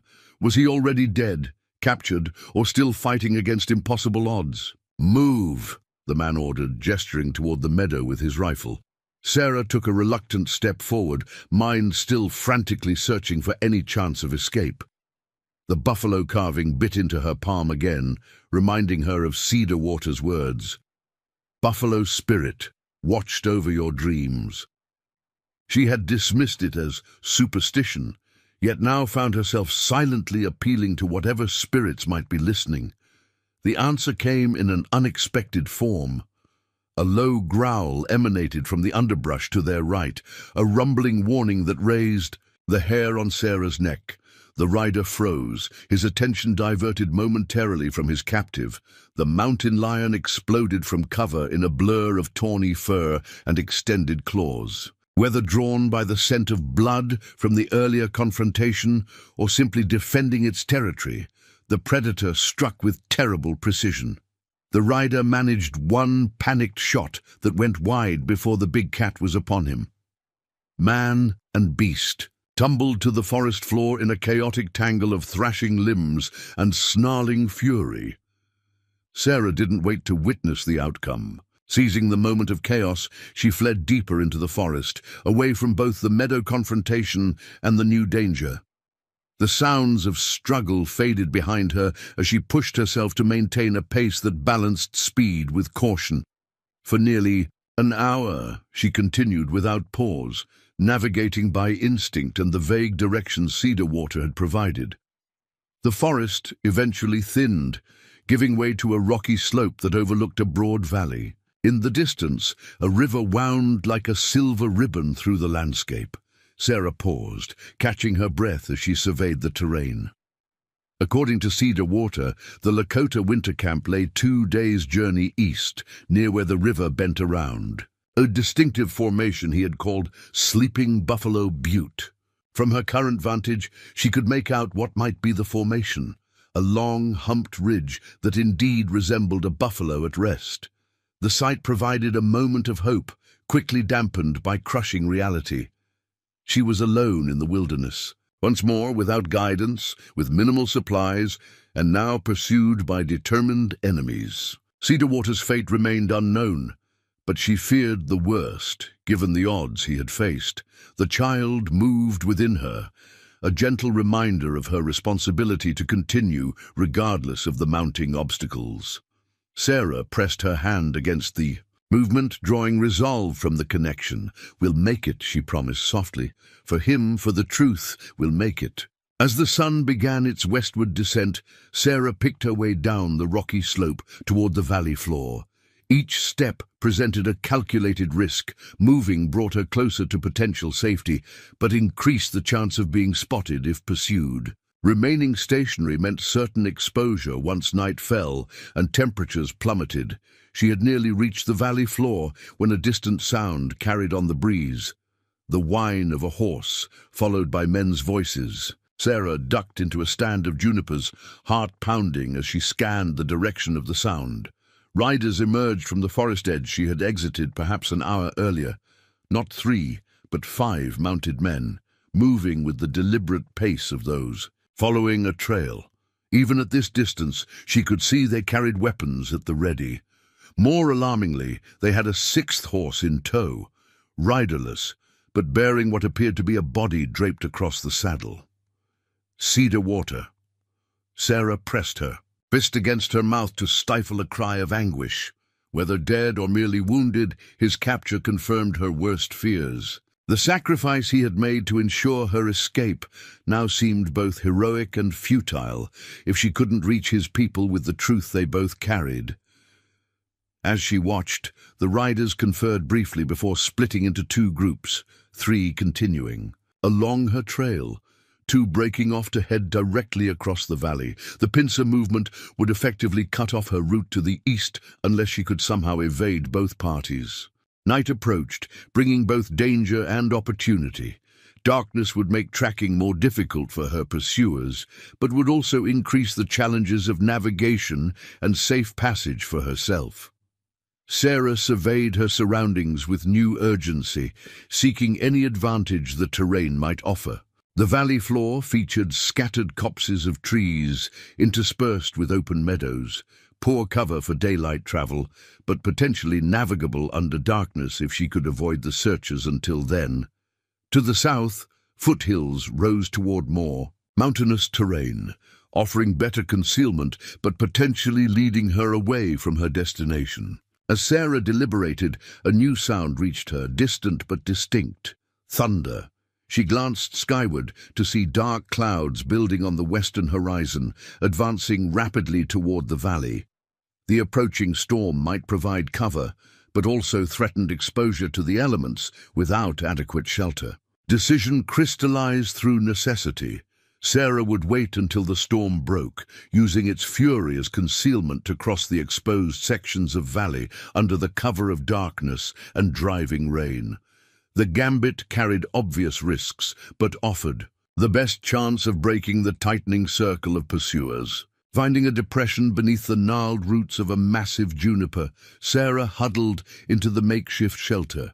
She wrapped Fisher's pack around her shoulders for additional warmth and extracted the last of the jerky to sustain her through what promised to be a challenging night. As daylight faded and the first rumbles of thunder growled overhead, Sarah found herself gripping the buffalo carving, turning it repeatedly in her fingers like a talisman.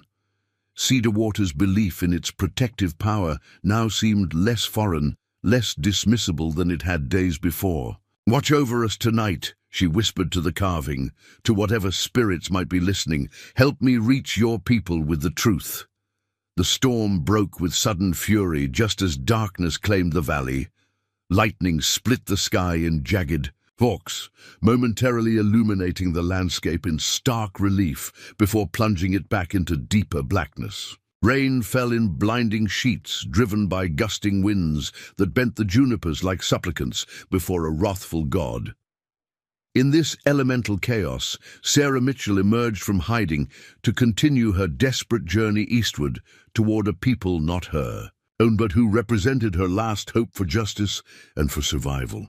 The storm raged throughout the night, a chaotic symphony of thunder, lightning, and driving rain that transformed the valley into a treacherous quagmire. Sarah pushed eastward through the darkness, using the frequent lightning flashes to orient herself toward the distant butte that marked the vicinity of the Lakota winter camp. By dawn, the storm had moved on, leaving behind a transformed landscape, glistening with moisture beneath the rising sun. Sarah emerged from a thicket where she had taken brief shelter during the worst of the deluge. Her dress clung to her body, sodden and heavy, and her hair hung in dripping tangles around her face. Yet the physical discomfort paled against her small victory. She had successfully traversed the exposed valley floor under cover of the storm's fury. From her new vantage point at the edge of a pine forest, she could see no immediate signs of pursuit. Whether Thorne's men had abandoned the search during the tempest or simply lost her trail in the rain-washed terrain remained unclear. Either possibility offered only temporary reprieve. Sarah allowed herself a brief rest, rationing the last of Fisher's provisions while she assessed her situation. The Buffalo Butte appeared closer now, perhaps a day's journey if she maintained a steady pace. The challenge would be approaching the Lakota camp without being mistaken for a threat, especially now that she no longer had Cedar Water to vouch for her presence. The thought of the Lakota healer sent a fresh wave of grief through her. The image of his body draped across the saddle haunted her, along with the uncertainty of his fate. Was he dead? Captured? What horrors might he be enduring even now because he had chosen to protect her? Sarah closed her fingers around the buffalo carving, drawing resolve from the connection it represented. Cedarwater had entrusted her with reaching his people, with sharing the truth about Thorne's activities. She would not fail that trust, whatever the cost. With renewed determination, she continued eastward, following the course of the river that Cedarwater had identified as leading toward the winter camp. The walking was easier here than in the mountains, though she remained vigilant for signs of pursuit or other dangers. The wilderness had taught her harsh lessons about complacency. By midday, Sarah had covered significant ground. The Buffalo Butte now dominated the eastern horizon, its distinctive shape unmistakable against the sky. She paused at a small tributary to refill the waterskin Fisher had provided, grateful for the old trapper's foresight in equipping her with essentials. As she knelt beside the stream, movement on the opposite bank caught her attention, a doe and fawn drinking from the clear water, unaware of her presence. The peaceful tableau struck Sarah as incongruous amid the danger and desperation of recent days. For a moment, she simply watched the animals, appreciating their graceful forms and the evident bond between mother and offspring. The moment shattered when the doe's head jerked up, ears pivoting toward some sound beyond Sarah's perception. In an instant, both animals bounded away, vanishing into the underbrush with barely a rustle of vegetation to mark their passage. Sarah froze, straining to detect what had alarmed the deer. The answer came swiftly, hoofbeats approaching from the west, still distant but drawing nearer. She scrambled up the bank, seeking cover among the trees that lined the tributary. From her concealed position, Sarah watched 3 riders emerge into the small clearing by the stream, Thorne's men, following her trail despite the storm's interference. They dismounted to water their horses, conversing in tones too low for her to distinguish words.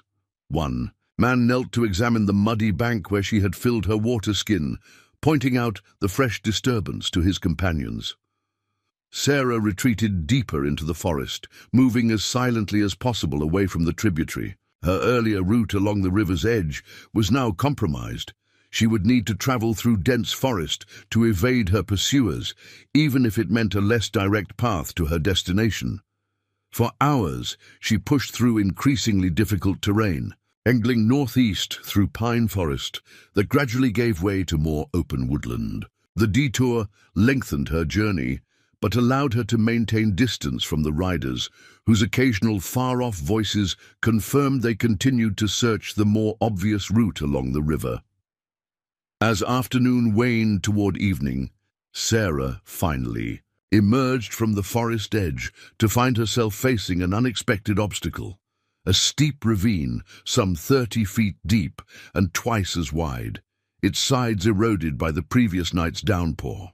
The gap extended as far as she could see in either direction, effectively blocking her eastward progress unless she found a crossing point. Exhaustion threatened to overwhelm her as she surveyed this new setback. Her body, while remarkably resilient, given her condition and experiences, had limits that couldn't be ignored indefinitely. The child within her moved restlessly, as if sensing her distress. "Just a little longer," Sarah murmured, one hand pressed against her belly. "We're almost there." Following the ravine northward, she eventually discovered a place where a fallen pine created a natural bridge across the gap. The massive trunk spanned the ravine at a slight upward angle, its upper branches still adorned with browning needles. Where they rested on the far bank, Sarah studied the makeshift crossing with trepidation. The tree appeared solid enough to bear her weight, but its rain-slicked bark offered treacherous footing. A fall from that height could prove fatal to both her and her unborn child. The sound of distant voices made the decision for her. Thorns. Men were drawing closer, perhaps having cut across the country when they lost her trail by the river. The crossing, dangerous as it was, represented her only option for continued eastward progress. Taking a deep breath, Sarah began the precarious journey across the trunk. She moved with painful slowness, centering her weight carefully with each step, using smaller branches as handholds where possible. Halfway across, the trunk shifted slightly beneath her weight, sending a shower of bark fragments into the ravine. Below, Sarah froze, heart hammering against her ribs as she waited for the tree to settle. When no further movement occurred, she continued forward with even greater caution, every muscle tense with concentration. Reaching the far side brought momentary relief, quickly tempered by the realization that her pursuers would eventually discover the same crossing. She needed to put as much distance as possible between herself and the ravine before nightfall. The terrain beyond the ravine rose gradually toward the Buffalo Butte, which now loomed larger against the darkening eastern sky. Sarah estimated she had perhaps another half-day's journey to reach the vicinity of the Lakota camp, if she could maintain her pace and avoid further encounters with Thorne's men. As daylight faded, Sarah found herself in a landscape of scattered rock formations, interspersed with stands of aspen and juniper. The undulating terrain offered decent concealment, but complicated navigation in the gathering darkness. She would need to find shelter for the night, a defensible position where she could rest without exposing herself to predators of either the animal or human variety.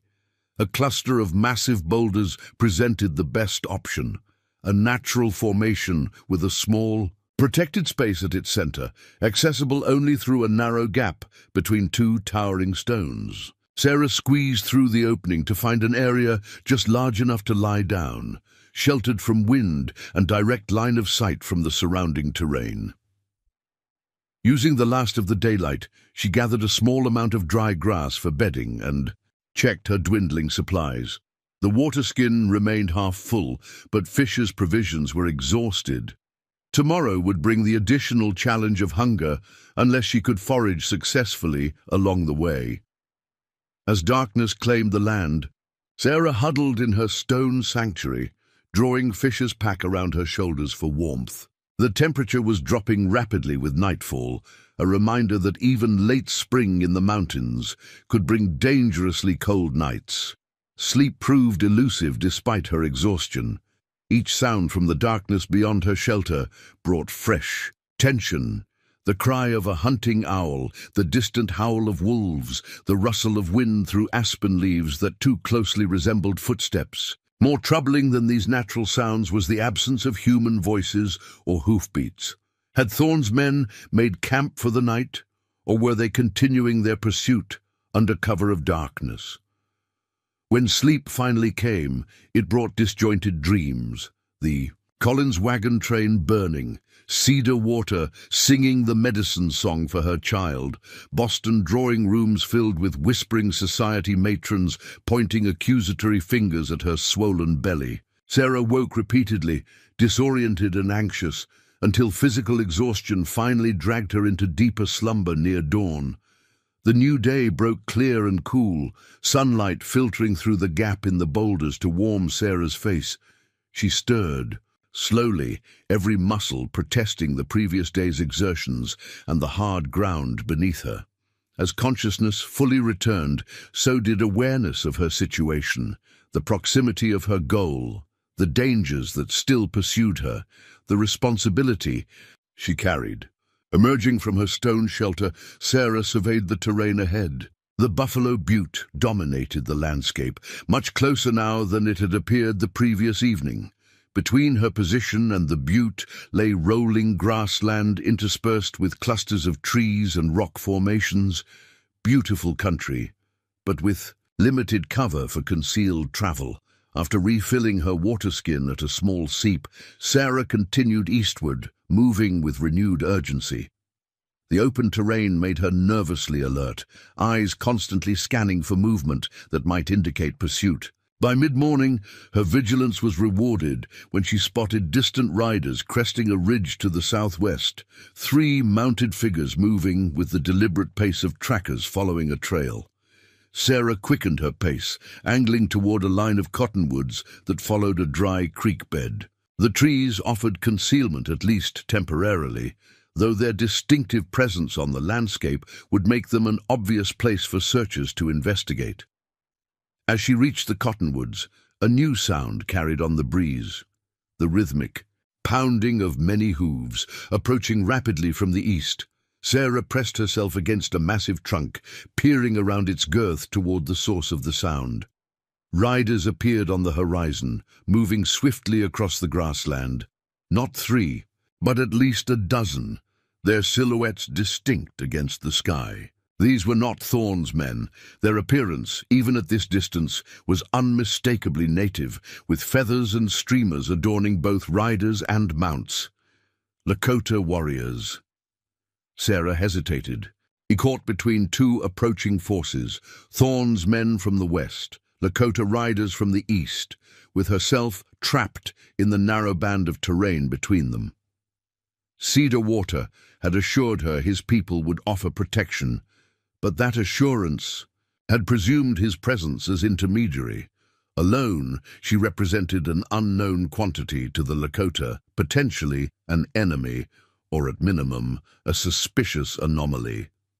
Decision crystallized through necessity. Better to face potential mistrust than certain death at Thorne's hands. Taking a deep breath, Sarah stepped from the shelter of the cottonwoods into plain view, raising her arms to show she carried no weapons. The Lakota riders spotted her immediately, changing course to approach her position. They came at full gallop, spears and rifles held ready, their expressions grim beneath paint that adorned their faces in distinctive patterns of red and black.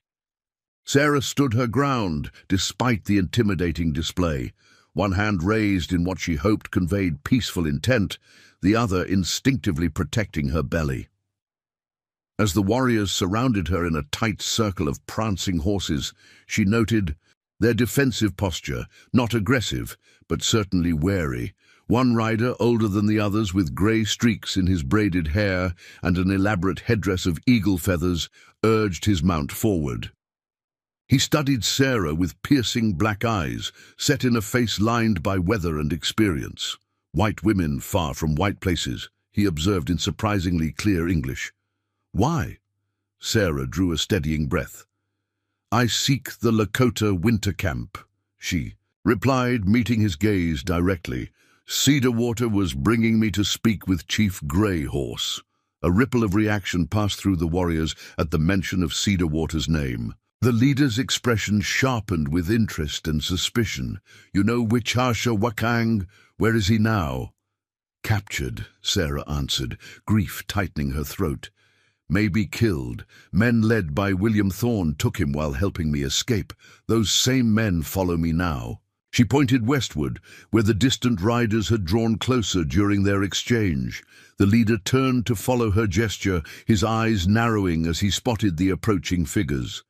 A rapid exchange in Lakota followed, the warriors shifting position in response to new commands. You speak the truth about being followed, the leader acknowledged, returning his attention to Sarah. But many lies come from white mouths these days. Why should Lakota believe you know Cedar Water? In answer, Sarah withdrew the buffalo carving from her pocket, holding it out on her palm. He gave me this for protection, said it belonged to his father's father. The leader's eyes widened in recognition. He took the carving, examining it with evident familiarity before returning it to her with newfound respect. Medicine buffalo, he confirmed. Strong protection. Cedar Water would not give lightly. He studied her more carefully, noting her pregnant condition. What is your name, woman who carries new life? Sarah Mitchell. The leader nodded once, decision made. I am Running Bear, war chief under Grey Horse. You will come with us to winter camp. He gestured to a young warrior who brought forward a riderless horse. Those men will not follow where we go. With assistance, Sarah mounted the offered horse, grateful beyond words for the reprieve from walking. 4 warriors detached from the main group, turning back toward the west to intercept Thorne's approaching men. The remainder formed a protective circle around Sarah as they set off at a ground-eating trot toward the Buffalo Butte. What will happen to Thorne's men? Sarah asked Running Bear, who rode beside her. They will turn back or die, he replied, matter-of-factly. Their choice. The winter camp materialized as they rounded the northern edge of the Buffalo Butte, a sprawling village of perhaps 50 teepees arranged in a great circle along the bend of the river. Smoke rose from cooking fires, and children paused in their play to watch the returning warriors with curious eyes. Dogs barked an alert that brought people emerging from teepees to observe their approach. Running Bear led them directly to the center of the camp, where a larger teepee stood adorned with painted symbols and elaborate porcupine quill work. Here he signaled for the group to halt, dismounting with fluid grace despite his age. "Wait," he instructed Sarah, disappearing into the central teepee. She remained mounted, acutely aware of the stares from all sides, some curious, others hostile, none particularly welcoming. Women gathered in small groups, speaking softly among themselves as they assessed the strange white visitor. Children edged closer, despite mothers' cautioning calls, drawn by the novelty of her appearance. One woman separated from the others, approaching Sarah's horse with deliberate steps. She was perhaps 40, with strong features softened by intelligence and an inner composure that commanded respect without demanding it. Unlike the other women, who wore dresses of soft deer hide, she was dressed in a manner reminiscent of cedar water, traditional Lakota clothing, augmented with elements that suggested familiarity with white customs, including a silver cross that hung beside traditional medicine bundles around her neck.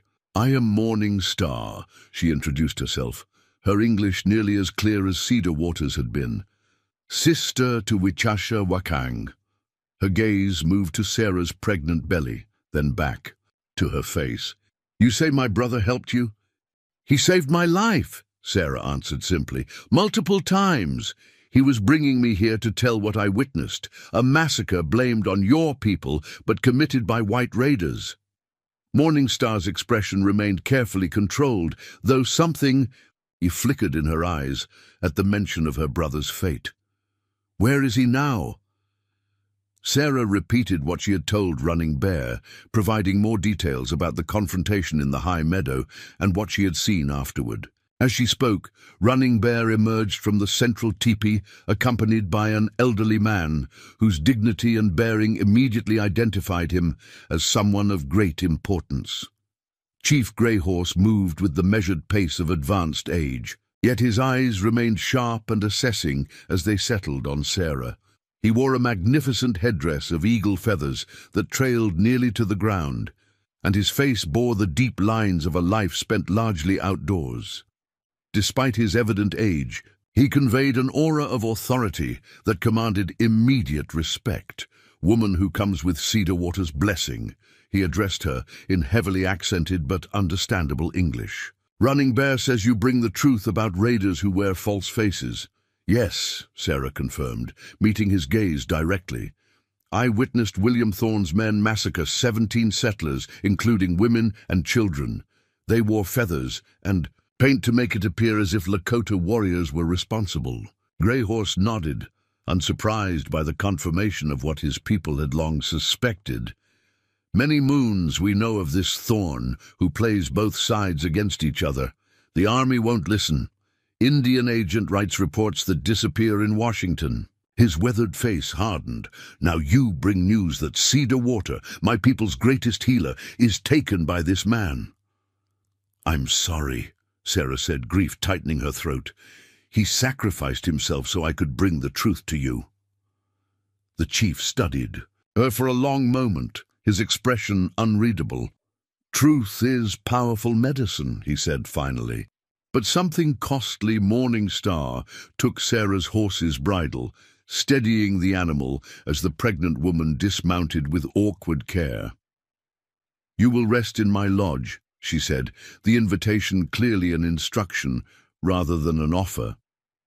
"Then, council meets to hear your words in full." As Morning Star led her through the camp toward a teepee near the central circle, Sarah felt the weight of many eyes upon her. Some curious, many suspicious, a few openly hostile. She was an intruder here, regardless of Cedar Water's blessing, a representative of the people who had taken Lakota land and broken Lakota trust repeatedly. Yet she also sensed something else beneath the wariness, a grudging respect for a woman who had survived alone in the wilderness, who had earned Cedar Water's trust, who had brought important truth to their council despite great personal risk. Whether that respect would translate to acceptance or even to help in her desperate situation remained to be seen. For now, Sarah could only honor Cedar Water's sacrifice by presenting her testimony with complete honesty, whatever reception it might receive.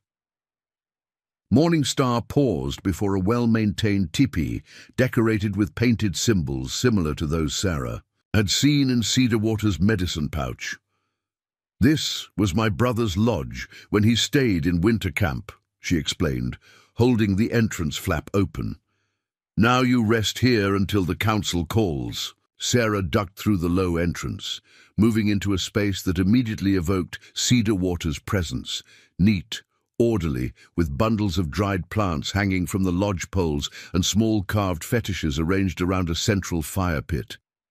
The familiar sense of sage and cedar brought an unexpected wave of emotion that Sarah struggled to control. "He lives still," Morningstar said unexpectedly, correctly interpreting Sarah's reaction. "I would know if his spirit had crossed over." Her dark eyes, so similar to her brother's, held Sarah's with quiet intensity. "Rest now. When the council meets, you will need all your strength to tell the story that must be told." With that cryptic reassurance, she departed, leaving Sarah alone in the lodge of the man who had saved her life, a temporary sanctuary in a community balanced on the knife edge between hospitality and hostility, where her words might bridge cultural divides or deepen existing wounds, depending on how they were received. The Lakota Council convened as twilight descended over the winter camp. Sarah had rested in Cedar Water's lodge for several hours, tended by Morning Star, who brought food, clean clothing, and a silent but watchful presence that was neither friendly nor hostile. The healer's sister had examined Sarah's condition with professional detachment, mixing a tea similar to what Cedar Water had given her for the child's stability. Now, wrapped in a borrowed Lakota blanket against the evening chill, Sarah followed Morning Star toward the central fire where the council had gathered. The flames illuminated a circle of elders seated on buffalo robes, 15 men of varying ages, all regarding her with expressions ranging from open curiosity to thinly veiled hostility. Chief Grey Horse occupied the position of honor, his elaborate headdress replaced by a simpler band adorned with a single eagle feather. To his right sat Running Bear, his face now washed clean of the warrior paint he had worn earlier. The remaining council members represented various aspects of tribal leadership: war chiefs, spiritual leaders, respected hunters, and elders whose weathered faces spoke of decades of experience. "Come," Grey Horse instructed, gesturing to an empty space directly across from his position. "Sit. Council hears your words now." Sarah lowered herself carefully onto the indicated buffalo robe, acutely aware of the many eyes studying her every movement. Morning Star remained standing slightly behind her, a presence that offered subtle support, though no guarantee of advocacy. "I am told you witnessed William Thorne's raiders attack a wagon train," Grey Horse began without preamble. "That they disguised themselves as Lakota warriors to blame our people. Tell what you saw from beginning to end. Leave nothing out." Sarah took a deep breath, centering herself before this crucial testimony. The firelight danced across the serious faces surrounding her, highlighting the significance of the moment. These were not merely curious listeners, but judges weighing the value and veracity of her words.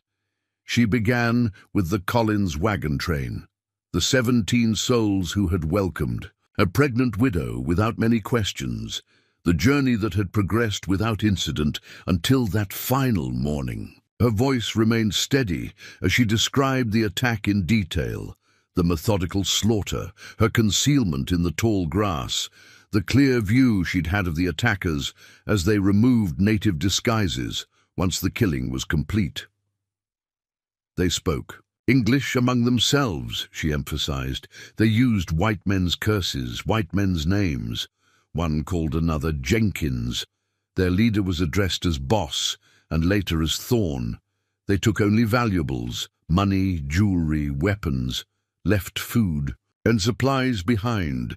The council listened without interruption, their expressions revealing nothing. Only when Sarah described her later encounter with the same men at their camp, where she had overheard their explicit discussion of blaming the Lakota for the massacre, did murmurs of anger ripple through the circle.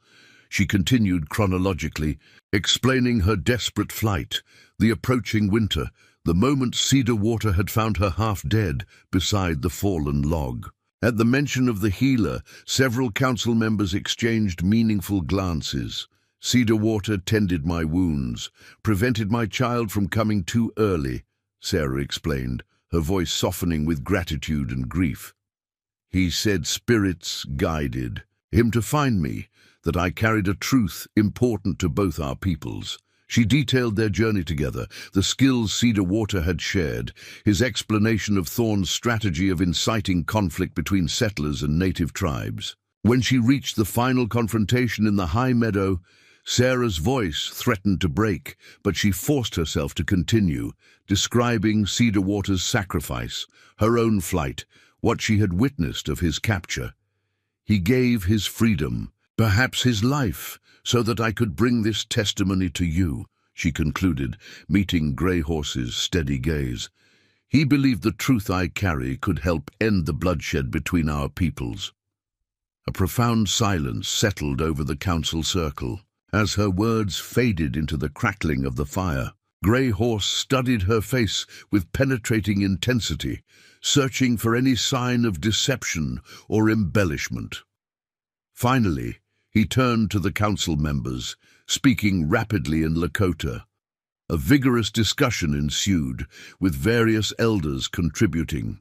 Perspectives and questions Sarah couldn't understand.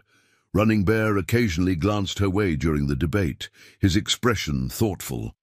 After perhaps 20 minutes of discussion, Grey Horse raised his hand for silence. The council members deferred immediately to his authority. Your words carry the weight of truth, he pronounced, returning to English for Sarah's benefit. They match what we have long suspected about Thorn and his raiders. Many attacks blamed on Lakota warriors happened when our people were far from those places. A gnarled elder with a deeply scarred face spoke up, his English halting but determined. White woman's testimony important, but who among whites will believe her? Woman alone, carrying child without husband, living among Indians. He shook his head pessimistically. White authorities dismiss such witnesses. The observation struck at the heart of Sarah's dilemma. Her gender, circumstances, and now her association with the Lakota all undermined her credibility in white society. The truth she carried might never reach those with power to act upon it. There is one who might listen, Running Bear offered. The new Indian agent, Jenkins. He meets with Grey Horse during summer council at Fort Benton, has shown more respect than others before him. Fort Benton is 10 days' ride, another elder objected. By then, Thorn will have spread his lies about the Collins train. Army may already prepare punishment against our people. And what of Cedar Water? Morning Star interjected, speaking for the first time since the council began. My brother sacrificed for this truth. Do we abandon him to Thorn's cruelty? Grey Horse's weathered face revealed the weight of leadership, balancing the tribe's safety against obligations to a respected healer, weighing immediate action against strategic patience. Cedar Water lives, he said finally, with quiet certainty. Thorn keeps him alive to learn what he knows, who he has spoken with. His gaze returned to Sarah, which means you remain in great danger. Thorn will not stop hunting the last witness who can expose his crimes. "What will you do?" Sarah asked, directing the question to the chief, but including the entire council in her gaze. Greyhorse conferred briefly with Running Bear before responding. "Council has decided. We send riders to other Lakota bands, warn them of Thorn's latest deception. Another group will travel secretly to Fort Benton, seeking an audience with Agent Jenkins." He held Sarah's gaze steadily. "And warriors will track Thorn's men, find where they hold Cedar Water." The decisions reflected a measured approach, neither passive acceptance nor hasty retaliation, but deliberate action on multiple fronts. Sarah felt a surge of hope that justice might yet be possible, that Cedar Water's sacrifice might not be in vain. "What about me?" she asked, one hand resting protectively on her swollen belly. "I want to help find Cedar Water, to testify to the agent." A ripple of surprise passed through the council at her willingness to continue placing herself at risk. Morning Star stepped forward, placing a hand on Sarah's shoulder. "My brother's medicine shows the child is coming soon," she said firmly. "Within a moon cycle. You cannot travel far now." "She speaks the truth," Greyhorse confirmed. "You remain here in winter camp until the child arrives safely. Then we discuss what comes next." Though part of Sarah wanted to protest, to insist on more active involvement, she recognized the wisdom in their decision. Her primary responsibility remained to her unborn child, who had already endured far more peril than any infant should before drawing first breath. "I accept your counsel," she said formally, inclining her head to Greyhorse, "and I thank you for your protection." The chief acknowledged her acceptance with a dignified nod. "Tomorrow, warriors ride out. Tonight we honor Cedar Water's sacrifice. With prayer and ceremony." He rose, signaling the council's conclusion. "Morning Star will show you our ways. You are under Lakota protection now." The formal dismissal transformed the atmosphere immediately. Council members dispersed to prepare for the evening ceremony, while women and children, who had been watching from a respectful distance, approached with greater openness. The decision of the council clearly carried significant weight. Sarah had been granted provisional acceptance, if not yet full belonging. Morning Star guided her back through the camp, explaining what would happen during the night's ceremony. "We pray for my brother's safe return, for your child's strength, for truth to find its way to those who need it." She paused before Cedar Water's lodge. "You will stay here tonight. Tomorrow we will prepare a proper place for you." "I don't want to displace anyone," Sarah protested. "I can sleep anywhere." "My brother's lodge stands empty when he travels," Morning Star interrupted. "He would want you here." Her expression softened slightly. "He saw something in you worth saving, worth protecting. That carries weight among our people." Before Sarah could respond, commotion erupted at the camp's perimeter. Shouts, the pounding of hooves, dogs barking in alarm. Morning Star tensed, her hand moving instinctively to the knife at her belt. Running Bear appeared, moving quickly toward them. "Scouts report riders approaching from the south," he announced grimly. "Many men, heavily armed. Thorn comes." "How?" Morning Star demanded. "How did they find winter camp so quickly?" Running Bear's expression darkened. "Treachery or torture? Either way, they come with purpose." He turned to Sarah. "They hunt for you, for the truth you carry." Cold fear washed through Sarah, not primarily for herself, but for the Lakota who had offered protection. "I should leave," she said urgently. "Draw them away from your people." "No time," Running Bear countered, "and you would not survive alone." He exchanged rapid words with Morning Star in Lakota before continuing. "Greyhorse orders women, children, and elders to retreat to sacred caves north of camp. Warriors prepare defense." Morning Star grasped Sarah's arm. "Come, we are going now." "Wait." Sarah resisted, an idea forming through her fear. "Thorn wants me silenced because of what I witnessed." What if I could speak to all whites at once, make the truth known so widely it cannot be buried? Running Bear frowned. What do you mean? The army patrol at Fort Benton, Sarah explained, thoughts racing ahead. If they could be brought here, made to witness Thorne's attack on a peaceful Lakota camp. Risky, Morningstar cut in. Army often shoots first, asks questions later. But if they saw with their own eyes, Sarah persisted, saw white raiders attacking Indians, not the other way around, wouldn't that be a powerful truth? Running Bear considered briefly. Respect, flickering in his dark eyes. Bold thinking, but how to bring an army patrol here in time? Fastest riders, Morningstar suggested, catching the strategy. Northern Trail to Fort Benton relay system. A swift exchange in Lakota followed, Running Bear nodding with growing approval. It might work, he conceded. Grey Horse must decide.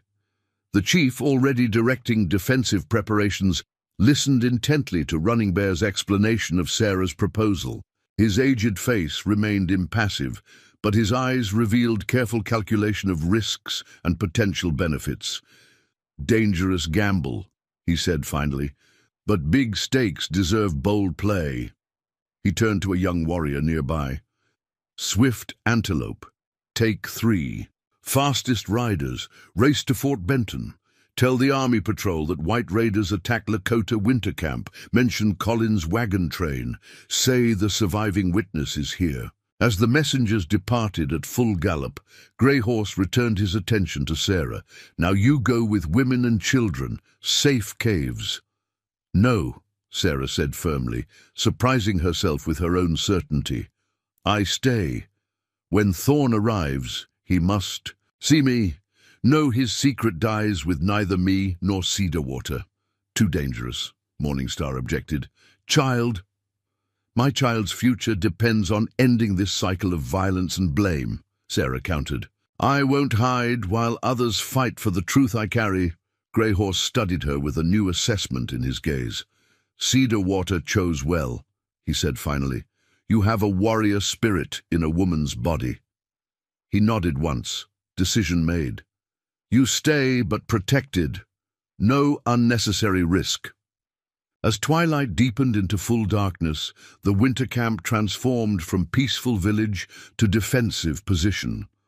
Warriors took up strategic locations around the perimeter, while women and children, except those few who refused evacuation, made their way northward toward the sacred caves. Morningstar remained with Sarah, outfitting her with a Lakota dress and moccasins that allowed greater freedom of movement than her borrowed settler clothing.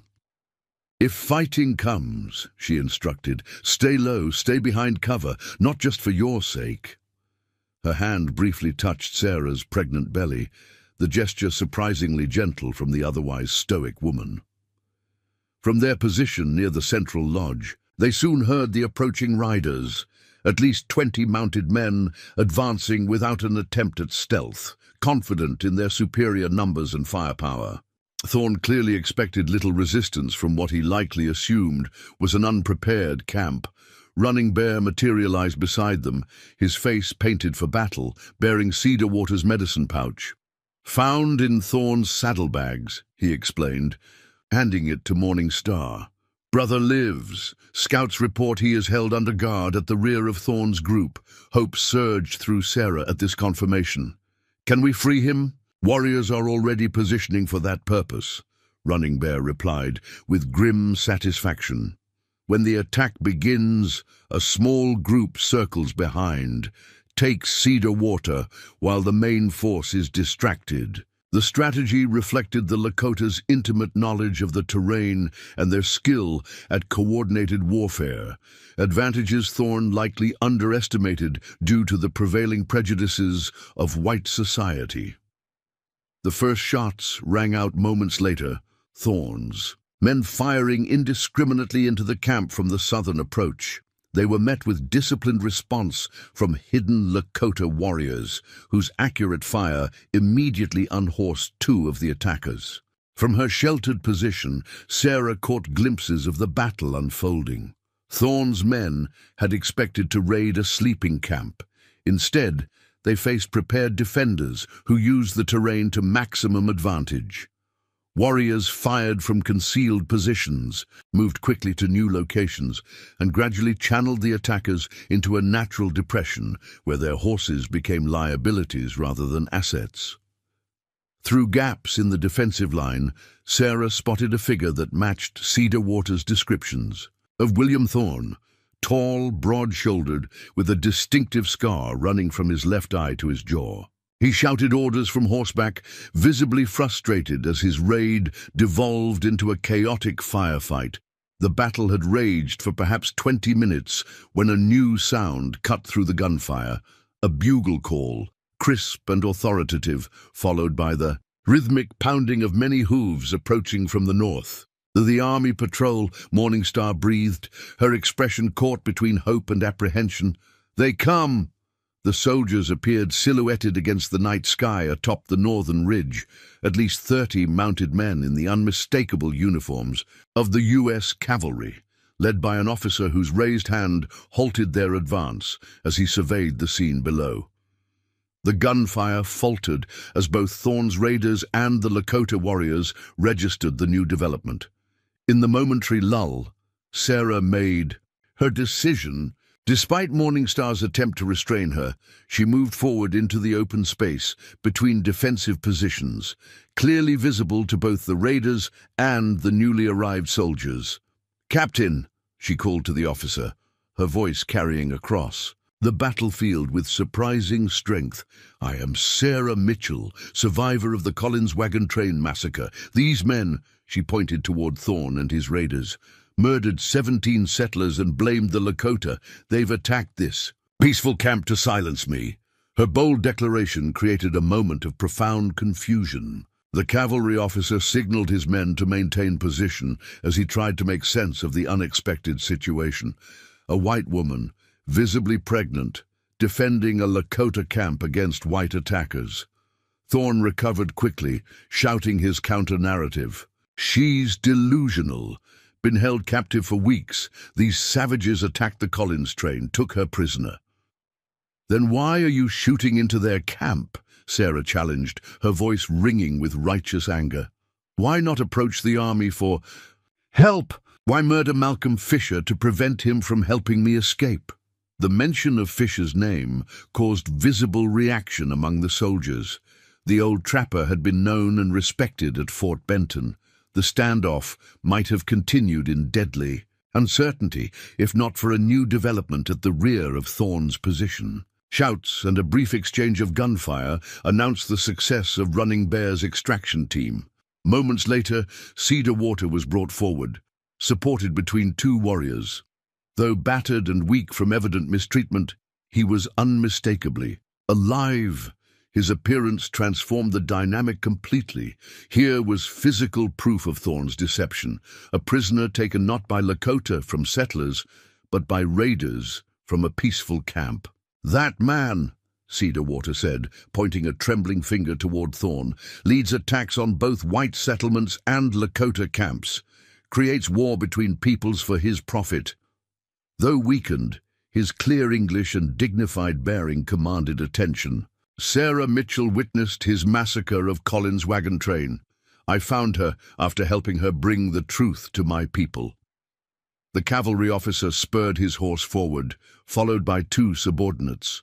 He reined in between the opposing forces, his weathered face revealing nothing of his thoughts as he surveyed first Thorne's increasingly uneasy men, then the disciplined Lakota warriors, and finally Sarah and Cedar Water. "I am Captain James Hendricks, 7th Cavalry," he announced formally. "I was dispatched to investigate reports of Indian attacks on settlers." His gaze settled on Sarah. "Including the Collins Wagon train." "There was an attack," Sarah confirmed, steadily, "but not by Lakota, by these men, wearing feathers and war paint as disguise.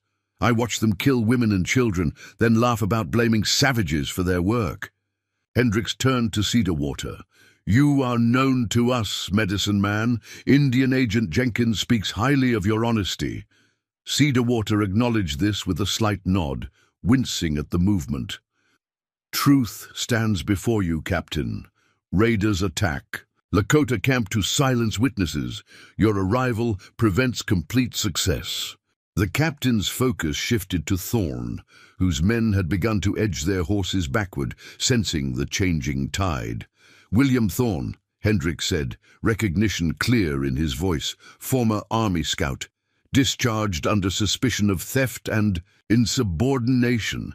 Thorn's hand moved subtly toward his holstered pistol, a motion not lost on the vigilant captain.